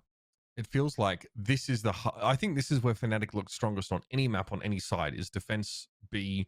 The molly is just another extra tool there that Boaster can use to slow things down. Sometimes it's like Brimstone, molly, Brimstone, smoke towards Octocon, and that was actually preventing Scream from doing anything on the Sage in this particular series. So this was one of the most intense overtimes I think I've ever seen, guys. It was, whole series. I was on the edge of my seat watching this sort of go back and forth. And it was, I think it went to 30 rounds in the end, right? Yeah. 16, 14. Yeah. So there you go. It was. If I didn't blow Vansilli's eardrums during this, I don't know, man. The fact that he's still going, it surprises me. I think I woke up my whole street every time that Fnatic managed to come back into a round or got super tight. This is like, genuinely, man, I cannot express how happy I am with Masters, because it delivered on a storyline level. The expectations that we set were all there. And even though NA won, or whether EU won, or whether Korea won, or fucking South America, all the games were close. They delivered. We did not have a 3-0 grand final that was 13 5s and just boring. Every game that we set up and said, this is going to be exciting, it fucking was. And that is so rare. And I think the Valorant community and, us as viewers, as casters, as analysts, as whatever, we have been spoiled. The next event, I can fucking feel it. It's going to be terrible. Like, there's going to be something, the 3-0 grand final, 13 2s, and we're going to hate our lives. I hope that doesn't happen. No, there was definitely some good games. I was very impressed. Here's the last moment. Like, the fact that we get left in a 2v2 here, like, the plan is pretty close. I think what everyone's looking at is the fact that there's Hunter's Fury after Shazam and he wins his duel, and I'm thinking we're done now. Well, we're like, oh shit, Mystic's on another flank too. It was like, oh shit, Mystic's on another flank. He could get this kill. It could go to another overtime. And somehow, as I mentioned that, you see Shazam just turn around and look in the back of the flank and fucking kills him. And then after that kill, it's like, yeah, it's over. He's got Hunter's Fury. It's GG. It was like, I was like the depressed guy there. I was sad because I saw Mystic run and jump, and Vance was like, oh, but Mystic is a flank. He was like excited. I was like, no, he heard him. I thought, I saw that and I'm like, that's it. Fnatic are fucked. I mean, that's their map pick. That's some of their best Valorant. They're fucked. Yeah. Going on to Haven, I get a pleasant surprise. I don't think it's obviously, it's not one-sided at all. It's another very, very close game. The agent selection here features sick on the Phoenix, which is definitely something we see. And Fnatic are playing, obviously they're not playing with the Cypher here on Haven. They have, I think it's Doma on the, Doma's playing the Sage here. So I'm thinking, okay, fair enough. Fnatic have good coverage in general. They are going for the Astra here, which is, something that Boaster does tend to do. It's not on all maps. So I'm thinking, okay, I still thought that they were going to get pooed on. It ended up being really close. I thought that Fnatic, we talk about how they're so defensively oriented and how we get so much success on some of these defense rounds. It doesn't happen until the second half, but both of these teams show really good attacking approaches, some really good executes here. The most heartbreaking thing, honestly, was that Fnatic won both the pistol rounds, man. I was like, this is it. We've got it. We started with a pistol round. Easy peasy. And I think we finished with a fucking pistol round as well in the first half. Pretty much like, it was tragic. They got one super close win and a pistol round, and that was their defense summed up. It was really, really weak, but I suppose the way of looking at it is both of the attacks were very strong. I like that positive outlook on life. But the reality is, Fnatic lose both of those pistols. This was a super one-sided map. There's a lot of work that had to be done in the buy rounds, and I think this is why I really like the point that Vans made about split being a possible mistake, because I can say Fnatic had a lot of prac on that just from EU scrims. They were ready for split. They were working on their split, whereas Haven was a known weakness. So perhaps, better to go at that one. They decided not to, and I think, again, without the pistols, this was definitely the most one-sided map of it. It didn't go to OT. That's how it looks on paper. But when you really look at the game, Sentinels had so much control over the buy rounds. Yeah. Well, in the end, when you're looking at the series too, either it's Split or Haven that was picked by Sentinels in the end. Blind had to be that map that had to be won there by Fnatic for them to get a chance to bring this into potentially a 5th map, because we know how good Sentinels and could be on Split and on Haven themselves. Like I said, they were undefeated going to this map. Both the teams even losing like 9-3 in the beginning there at the half, right? Wasn't it?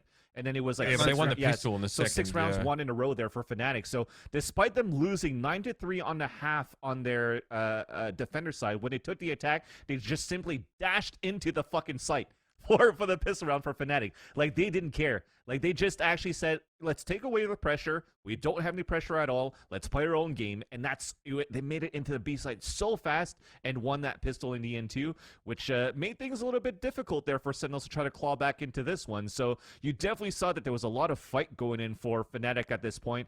And I did mention this throughout the whole series too, or throughout the whole tournament for this series, is that Fnatic and Sentinels, they definitely did not play with that many mistakes. It was it was like a very small marginal percentage of errors that was being pulled out by both of these teams. So it really came down to their trading, their spacing, and they both had it. And it just like at the last moment, they just cracked off this half buy that you have from Sick and company from Team Sentinels, like going with the I think I was gonna say a UMP, but like a Spectre, a couple of pistols, and a Marshall, and they still won that one in the end.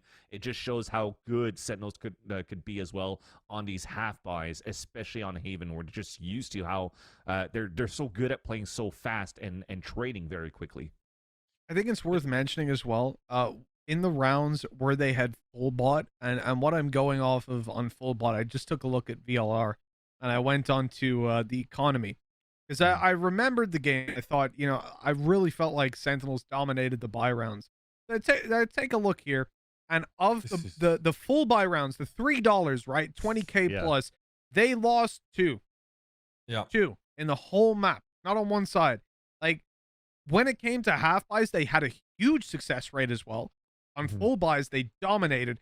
It ending like this. When I saw that flash, the words that came out of my mouth will never be uttered again. I was incredibly frustrated. I could not believe that they teamed, and it was Mystic as well.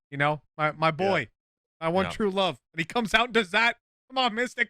That really sucked. But I think overall, Sentinels deserve to win this. Didn't think I'd ever be in a position where I sat here and said that, but yeah, I think they were the better team. Well, and they didn't drop a single map, man. Fnatic lost 8 full buy rounds by comparison. Yeah. I think over the course of that series. So it looks really close, but obviously it's really governed by money. I think for a lot of the time there. That second half, I think Fnatic lose because Fnatic, they win the first 6 rounds of the second half, right? So they're cashed up and they lose 3 full buys in a row. And all of a sudden that's right. And they're still able to keep buying. I think that last round though pretty. Durka gets 2 kills. Bladestorm on the C side. It's so open. Clean. It's dead to rights. That is losing that round is pretty egregious. I think. As much as you want to, we should definitely hype up Sentinels for that. But they have a Marshall and a Spectre. No, a Stinger. Stinger, a Spectre, or something like that too. There was a super low buy, like. Even Stinger at that point, right? And you think it's nerf or whatnot, but mid-range, how they played, it's still pretty good. So it was a very low buy that they had on their end, and they still made that work. And we've seen that scenario. It was a super low buy that they had versus 100 Thieves, and then fucking TenZ comes out with a fucking 4-1 shot with a Sheriff to actually win the map there for Sentinels back in the EMEA regionals. So to see that happen towards that C side again, I think teams should start avoiding Sentinels on C site when they're actually thinking that they have a money advantage. Or hear me out. Don't flash your team. that could work as well. Yeah. That's gonna haunt nicely. That's gonna haunt Mystic for a while, I think. 100%. 100%. He's gonna watch that back. What happened? Oh no. He's like just holding the VOD away from everyone. Like, no. Twitch VOD's bugged. I don't. We don't need to watch that. There's a technical issue, you know what I mean? And they couldn't. It was your wall doma. What the fuck? Oh, that's brutal. Okay, so we have the interview. It's the whole interview. It's pretty long, but I want to play it because I think it's a really great chance for those who missed it or sort of don't remember it. let us now hear some of the closing words that Sentinels had on what was an incredible victory and an incredible tournament against an incredible opponent. Mm-hmm. Yeah, I mean, it feels really good. Like my entire CS career, like I was wanting this so bad to come out right out of the gate in Valorant and being able to, prove everybody wrong and prove that I could be a champion is really good. And you do it reunited with your boy Shaz over there. But beyond that, yes, this title earns you the title of best in the world. And we know that definitively at this point. But I'm curious from your own standpoint, why you think, what makes Sentinels the best team in the world?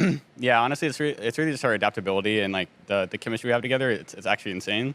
So like overall, we're just like, it's the best teammates I've ever had. So in general, like we just have like the kind of chemistry that I can't even describe. Like we just go in and just own everybody. So it's insane. And we see it play out there in the 3-0. Dapper, coming to you next. This is a series that you've now had to play through twice, essentially, against Fnatic. Yeah. The first time around, you got it 13-11, 13-10. This one, they played you close throughout. And I'm thinking particularly map 2 on Bind, their best map. You at one point were down 9-4. So specifically, I want you to walk me through that map, how you guys clawed it back and were able to shut them out. Yeah, so when we go down to like those like insane like detriments, I always do like round by round, like let's go, we get to win this, like let's go. When we lose the stupid rounds, like don't worry about it, don't talk about it, just keep focused. And yeah, like we all have mental strength to just bounce back, and that's what makes us great. Now you do realize after taking the victory like this on land that you've put a bit of a target on your back now for every future Valorant event. So Dapper, I want to hear from you what you have to say to the rest of the Valorant world out there who's looking to come for you. Good luck. We're just going to get better. That falls exactly in line with what Shaz told me the last time I talked to him coming into the final series. Said, good luck. You're going to need it. And, dude, you brought the whole team to a 3-0, another shutout. You broke out the IGL jacket here today, special occasion. How's that trophy feel? It's heavy. All right, I'll try and get you out of here quickly then so you can go put it down in the trophy case. But I know that this has been a long road for you, a long time coming. An entire career in CSGO, the transition over here into Valorant, being the leader for the team. We talked about everything that you do day in and day out to help lead this crew to victory. Give me a sense, man, of everything that's going through your mind, your body right now as you take this in. It's crazy, man. We made this team over a year ago now, and there's a lot of doubt, a lot of people saying watch player this and that, but like this like proves to a point that like don't let anyone else tell you what you can or can't do. Like, don't let others decide your future. Like, we put the work in, and it shows. We're here now. History's being made right here on this stage. TenZ, you weren't even on this team a few months ago, man. What? Now you're a LAN champion. You're the world's best. How are you feeling?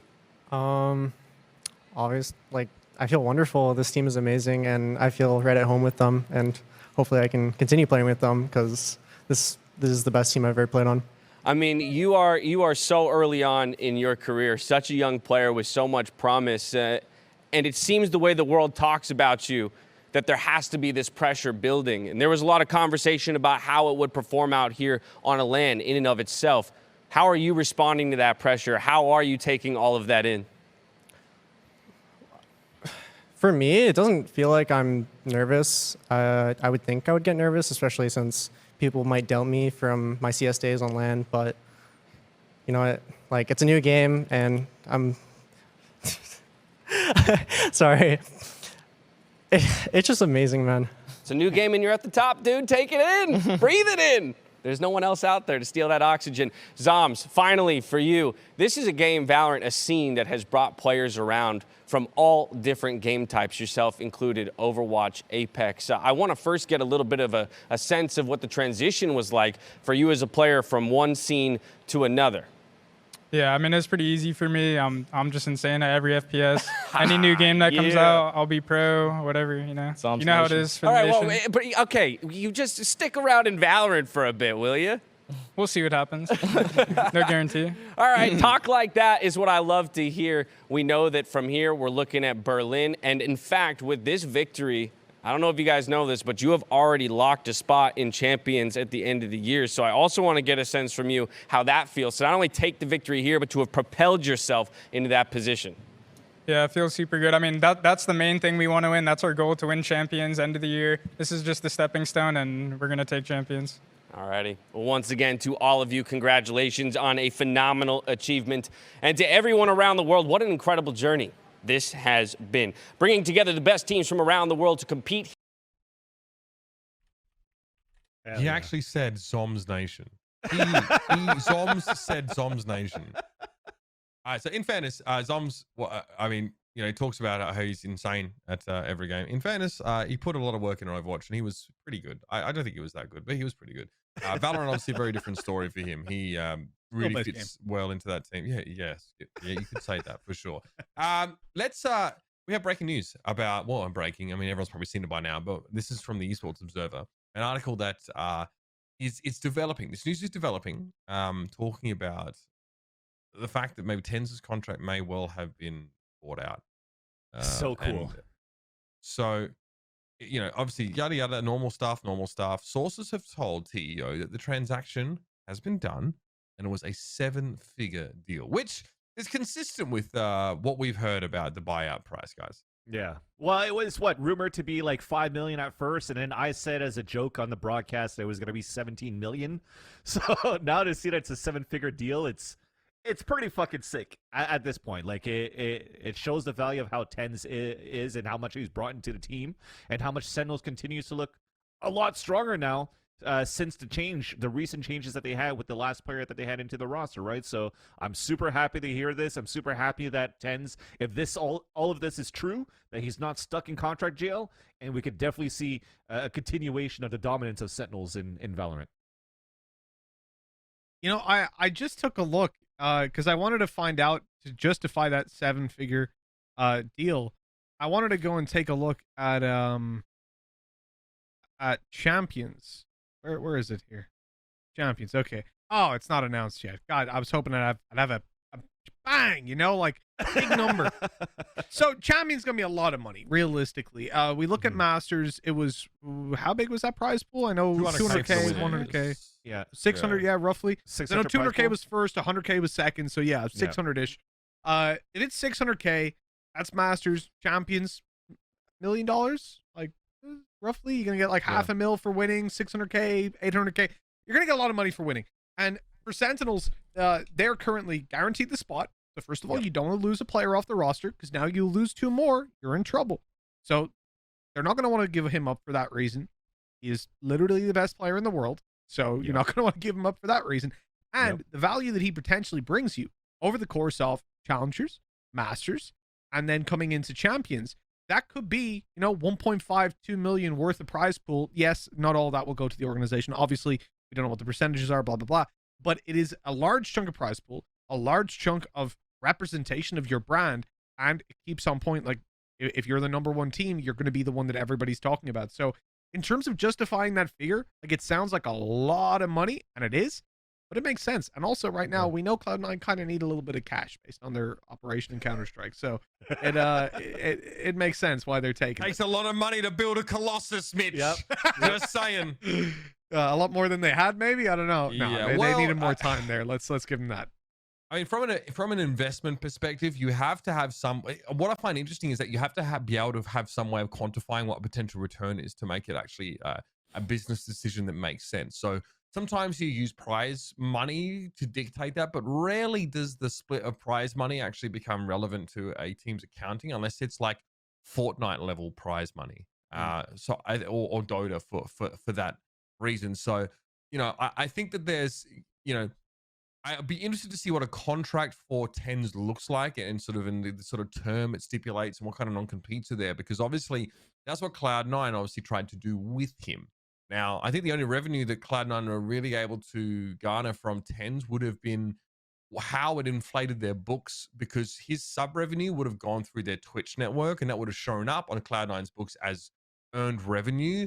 But it's very unlikely that any, if at all, of that money would have gone to them as an organization. So I find it very interesting to see how teams try and quantify what is a return. A lot of the times it's qualitative. And yeah, there's a lot of value in his streams, but I don't think the odd takes that money necessarily. I think it might really have more to do with how it attracts endorsement opportunities. But that's sort of beside the point, I think, at this stage. You know, the price is what you're willing to pay at the end of the day. You know what I mean? So Sentinels want to keep winning, then that's fine. I think they've obviously it's going to add a lot to the branding for the team for sure. Even if he's going to continue streaming, like we talked about the streams and stuff like that. Even if they don't take the money off his stream, Like just the exposure that he has in terms of like, fuck, TenZ is now Sentinels, the best player in the fucking world in Valorant right now, is just going to bring a lot more traction outside of just the monetary value that's attached to TenZ. It's just the branding itself is huge. I just love to know how a CFO sees that agreement, though. You know what I mean? I have a question. Interesting. So I'm wondering how good this is for TenZ, because I don't know how buying out a contract works. It's not something I've ever experienced in working with the team. So if, for example, if TenZ was on $10 a month, do I understand correctly that they've bought his contract, which means now they have to pay him $10 a month, or does he have like negotiating power there to be like, yeah, I want 15 if I'm going to you? You know what I mean? It can depend. In some cases, like you can buy yourself out of a contract as well. But there's usually a stipulated amount in a contract that needs to be paid based on usually how long remains in the contract for the individual. But if another team wants to buy you out, it's a different story. So let's just say TenZ's personal buyout of his own contract probably was a lot less than Sentinels, but it's unlikely that he would have really been able to afford to pay his own buyout. It doesn't make any sense to really do that, to buy yourself out, unless the contract is big cuckoo, bucks. So I think when it's from business to business, the buyout is probably a lot more extensive. Now, what I think that means is that there has to be contract terms probably already set in place before the buyout is agreed to, because I don't think you're buying the opportunity to negotiate with TenZ. I think you're buying a contract. And so it's possible that a lot of the terms are consistent between the two of those. That, frankly, is an area that I don't know a lot about either. And I would wager it's something that a lot of contract lawyers and agents may not really look to disclose as well. It's that to me is a less understood thing. I mean, I've got Monte Cristo sat in my living room right now, so I can go out and ask him. Maybe I'll do that after the show. But I do need to entertain some house guests. So let's move on and let's talk about our MVPs. I want to run a poll here for everyone as well in the chat. Who should be MVP? So ideas that I had Magnum put on the list: Durka, Shazam, TenZ, Boaster. Now, first of all, this is not exhaustive. So while people are voting, would from the two of your perspective, would there be any other names that you may have added that think should stand a chance? You in chat can vote with 1, 2, 3, or 5. Just type the number in chat. I was gonna give it to Shazam anyways at this point, just due to the fact that the amount of work that he puts into the game to help the team out, no coach, IGLing, being a champion, and not only that, even on top of that, putting fucking numbers as a fucking Sova and also a Jet, depending on the maps. Like, he is all around. Like, you talked about it, Mitch. You wanted an IGL that could frag. It's not just an IGL that could IGL. He's an IGL that could coach and that could frag. Although TenZ had a great series versus Fnatic, overall, it's all up to... It couldn't be done without Shazam. What happened in the tech pauses? Like, when... What happened with Sentinels in tech pauses? Did they just not have did they not have a coach box? Like, how did it work for them? Because are they not allowed to talk? So basically, my understanding of the rules for tech is that you could kind of still talk to each other, but you just can't talk about the match anyways. So at that point, that's why you saw them like playing like rock, paper, scissors at some point too, during the tech pause for Sentinels. They just can't talk about the strategies if it's a tech pause. Okay. Right. The thing I would say on people that could potentially also be MVPs, purely because they didn't make it even to the finals, I wouldn't give it to them. But I think Lakia had a really, really good performance, especially when we talk about Sova's showing up and you take into consideration the results that they had.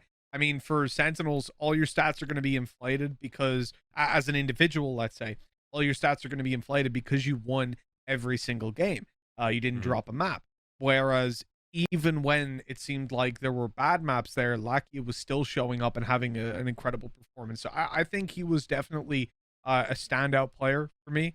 But again, I wouldn't have called him he would be a candidate for the top 10 players for sure. But I wouldn't call him the MVP. I would give it to like a TenZ, a Shazam. Yep. I'm a big fan of giving it to the winning team. I don't think you really Durka was ahead in a lot of stats. He played very well. They played more games, so the consistency was there for sure. But at the same time, unless it's astronomical, I don't think a losing player can have the MVP. And if he was MVP, Sorry, Mitch and Uber. Sorry. If Durka wanted to be MVP in that last series, although you would say that Sentinels are doing a good job to shut him down, he still has to be on top of that to be able to be on top of not being able to get shut down and to still put good numbers in that. So that's why I wouldn't give it to Durka. Not based on the intangibles, but definitely on the pure mathematical weight. TenZ is awarded MVP of the series. Chat wants us to give more love to Scream. Yeah, look, they lost. They got 2-0 by Fnatic in the lower round 4. We've talked enough about him, I think. Play better. Maybe we spend more time talking about you. Don't give a shit. Yeah, the highest headshot percentage in the tournament. There you go. Let's keep it at 69% here, Chad. Hell yeah, we got it at 69%. All right, so Shazam, nicely done. That's our tournament MVP, and I think we're talking about much more than just the raw fragging potential. What he offers to that team and what he does is makes him irreplaceable. Vansilli, we'll watch this because Yinsu made a little bit of a bet with you based on this tournament. Yeah, let's have a look. All in, yeah. I'll give you Ryan Central as well. I'll throw Ryan in there. Yeah, winner gets to keep Ryan. That'll be good. Okay, you know what? I'll take 10 gifted. No, we'll do 20. Fuck it. We'll do 25 gifted. But what's the 25 gifted? That NA is gonna go further than EU, or that NA is gonna beat EU in a matchup? Yo, let's do it in NA versus EU. So if we do have an NA versus EU matchup, that NA is gonna win. Okay, but what if you just choke out? It's just if they both bomb out, then we both gift each other 25. I feel like any of the EU teams any of the top 10 EU teams could beat any NA team at any on any map with anything. I just don't see a world. Hot takes. We love it's hot just takes. like well, it's about brain and aim, right? So do we go for the brain or do we go for the aim? But we also have Scream, who is brain and aim. So like, I don't know what you're gonna do against that. I want that clip on just repeat. I want to get that tweeted out. Just like any of the top 10 EU teams, any of the top 10 NA teams. I want that again. Just keep it going. It's gonna be beautiful.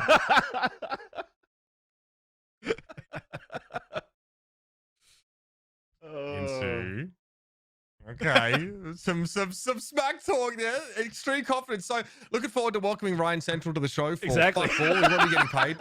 It's indentured servitude now on VALORANTing. Okay, so that's sorted. I know that she was good for it. I think that's already that has already been paid, so we can sort of move on with our lives here. We already have to cast our eyes towards Berlin because obviously Riot have announced Masters 3, and it's going to be another international LAN event. This is the sort of hype video for it. Oh my god, I cannot wait. Berlin, what a place for it. Dude, it's going to be fucking awesome. And this time we're actually going to get 16 slots because of the whole COVID thing. Technically should be done by then. Hopefully, wear your mask, wash your hands. It's just going to be cool to see, like, what, 2 slots in now South Korea, to see that we actually have 4 slots, I think, in EU, 3 slots in NA. I mean, the regions that deserve the more spots will now represent it. So it's NA and EU. I'm fucking super stoked for this. It's going to be sick, man. It's going to be really, really sick. And I think we have our storylines. First Masters delivered. I'm ready to be, let down. I'll be honest. I can see it happening. It's going to be amazing if we have the same kind of performance that we just had there. And okay. So yeah, you take a look at that. EMEA challengers. We're going to have 4 spots. NA 3, LATAM 1. Get the rest on. DR 2. Good luck. So Korea what do we 2. think about it? Arsenal was bitching about this, Japan. that the EMEA gets 4 slots and NA gets only 3. Japan, they're dog shit though, so I mean, No, I think it makes sense though, in all fairness, purely because NA is top heavy, first of all. And secondly, we have 3 regions in EMEA. So like Turkey and CIS didn't get represented. I genuinely think like FPX Gambit could have competed with Sentinels. Both series would have been really enjoyable to watch. So yeah, I think more for EMEA makes sense, because if you look at the number of players that are distributed, there are just far more. Plus, in terms of viewership, Turkey I think dominates everyone there. If not, I think NA might be above them. Turkey's unreal. Imagine if we had Turkish representation, what the viewership would look like. Here, by the way, if you're wondering, is what the viewership looked like. That's a nice segue, Mitch. Thank you very much for that, because we peaked at 1 million plus on the first game of the finals. So that's huge.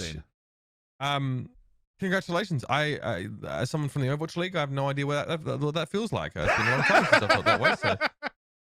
Also, the co-streaming obviously has a huge impact. So Shroud peaks at over 272,000. Average viewership 200K. So yeah, obviously that 1 million number is combined, but that's fine. I definitely people keep trying to asterisk the viewership and saying it doesn't matter. Fuck off. Listen. I agree with. It was a great tweet by Adam Apicella saying that the cultural relevance is more important than just like what the metrics are. Yeah, from a money perspective, sure, you could either sell broadcast rights or you could do this. I know which camp I'd rather be in. I'd rather be part of the esport that has got co-streaming and it's got all these people involved. To be honest with you, I don't give a fuck if the co-streamer mutes my voice because it's never been about me. You know, it's never been about the commentator anyway. You're not allowed to mute your voice. Don't worry. You're all good. Yeah.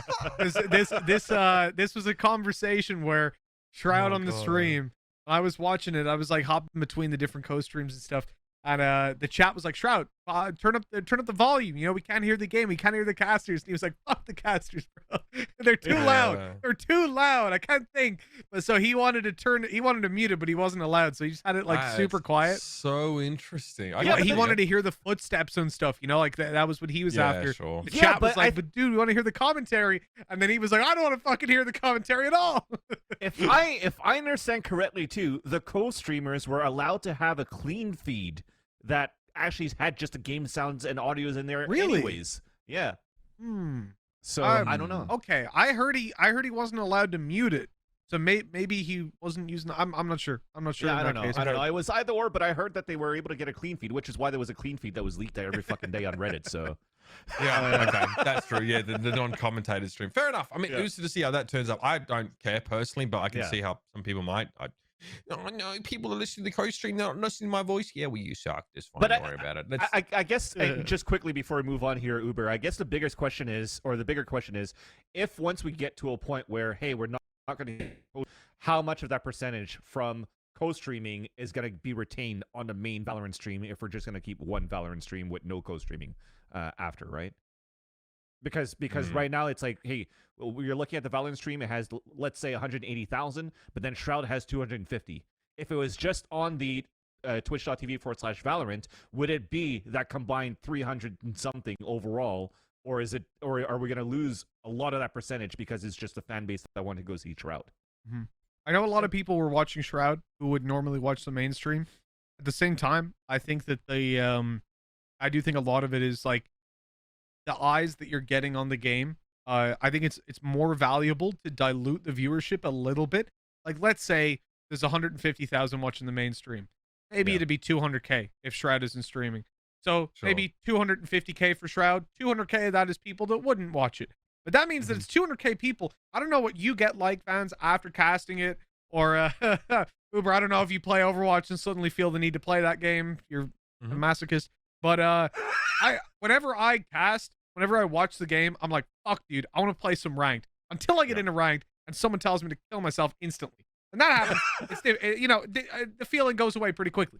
But the general idea that of 200 be a percent of them that would not have played the game that day, or maybe at all, maybe they've never heard of Valorant. They go, oh, of course, Shroud streaming. What is this game? And boom, they're here, they're playing. And that's huge. Just to have that you're giving up your viewership, your revenue, but you're getting free advertisement in a way. So it seems very worthwhile. Yeah. Fuck, I even think he gets more. Because at that point, usually he's like consistently 30K. Now he's getting 250. Man, like, look, you guys, like Riot are playing with house money in this first year anyway, in my opinion. Yeah. Before they announce anything sort of huge or strict or franchised or league based, you know what I mean? Like they can fucking do it. I get the feeling they're playing with house money.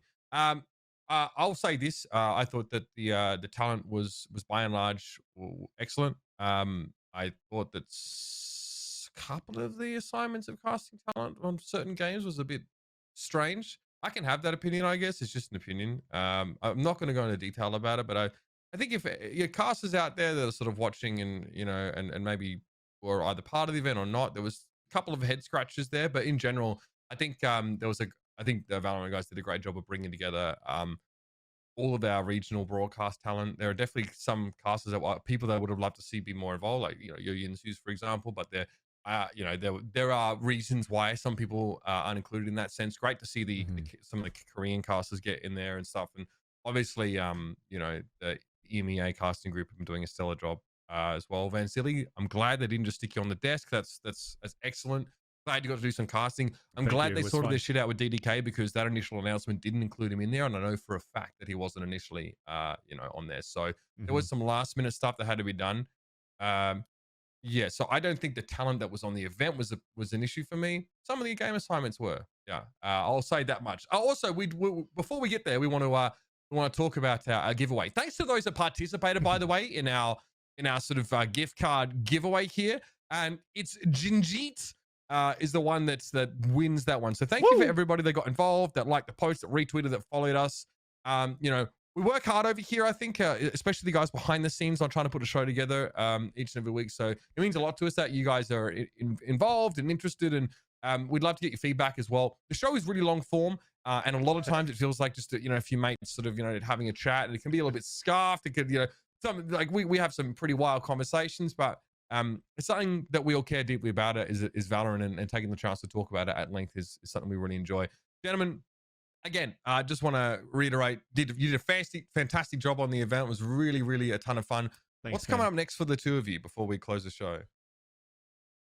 What about you, Vince? You take it away. Yeah, I got a question. I got a question mark. Mine's just a question mark. I only have Valoranting lined up right now for the next few weeks, and then we'll see what happens with the Valorant circuit. I mean, yeah, of course you're on challenge. Let's not, you know, beat around the bush here. It's obviously on challengers. I know it's not officially right now because some of it's kind of last minute, but you're on challengers, fans. There's no way you're not on fucking challenge. Let's be realistic. You know something I don't.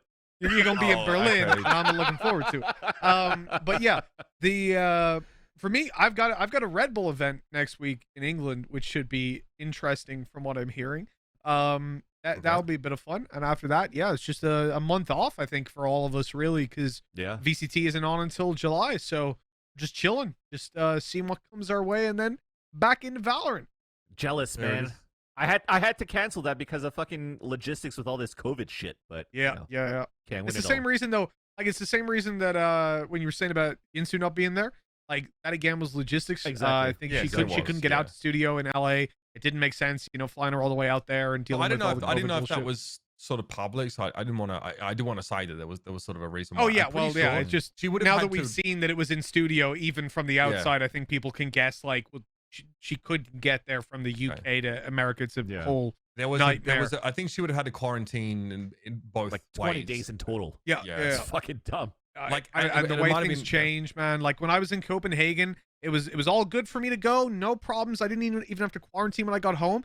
Literally, if I was 3 days later coming home, I would not have been permitted into my country because there was a minx COVID outbreak. They had to kill all the minks in the country. So Denmark was a real problem. Yeah. So that was like it was just messed up. Like it's so difficult to travel right now, especially continental. That's very, very tough. Sure. What about you, Mitch? I mean, what am I doing? That's a great question. I've actually been bad busy. I've been doing a lot of like random shit. You know what I mean? Like I did like an Esports awards thing. I was on the IGEC, that was actually Global Esports Conference. I found out like last minute I was hosting a panel like 30 seconds before. I thought I was just going to be a panelist on that. So I had to host that like randomly. So bits and pieces like that. You know what I mean? I'm still lifting. I'm still trying to get some gains. And I'm pretty busy with Overwatch League stuff right now. A lot of my time I spend watching VODs. A lot of it's Valorant VODs because I have to keep you watch up with that VODs? stuff. So. Yeah. You watch VODs? Yeah, but I don't.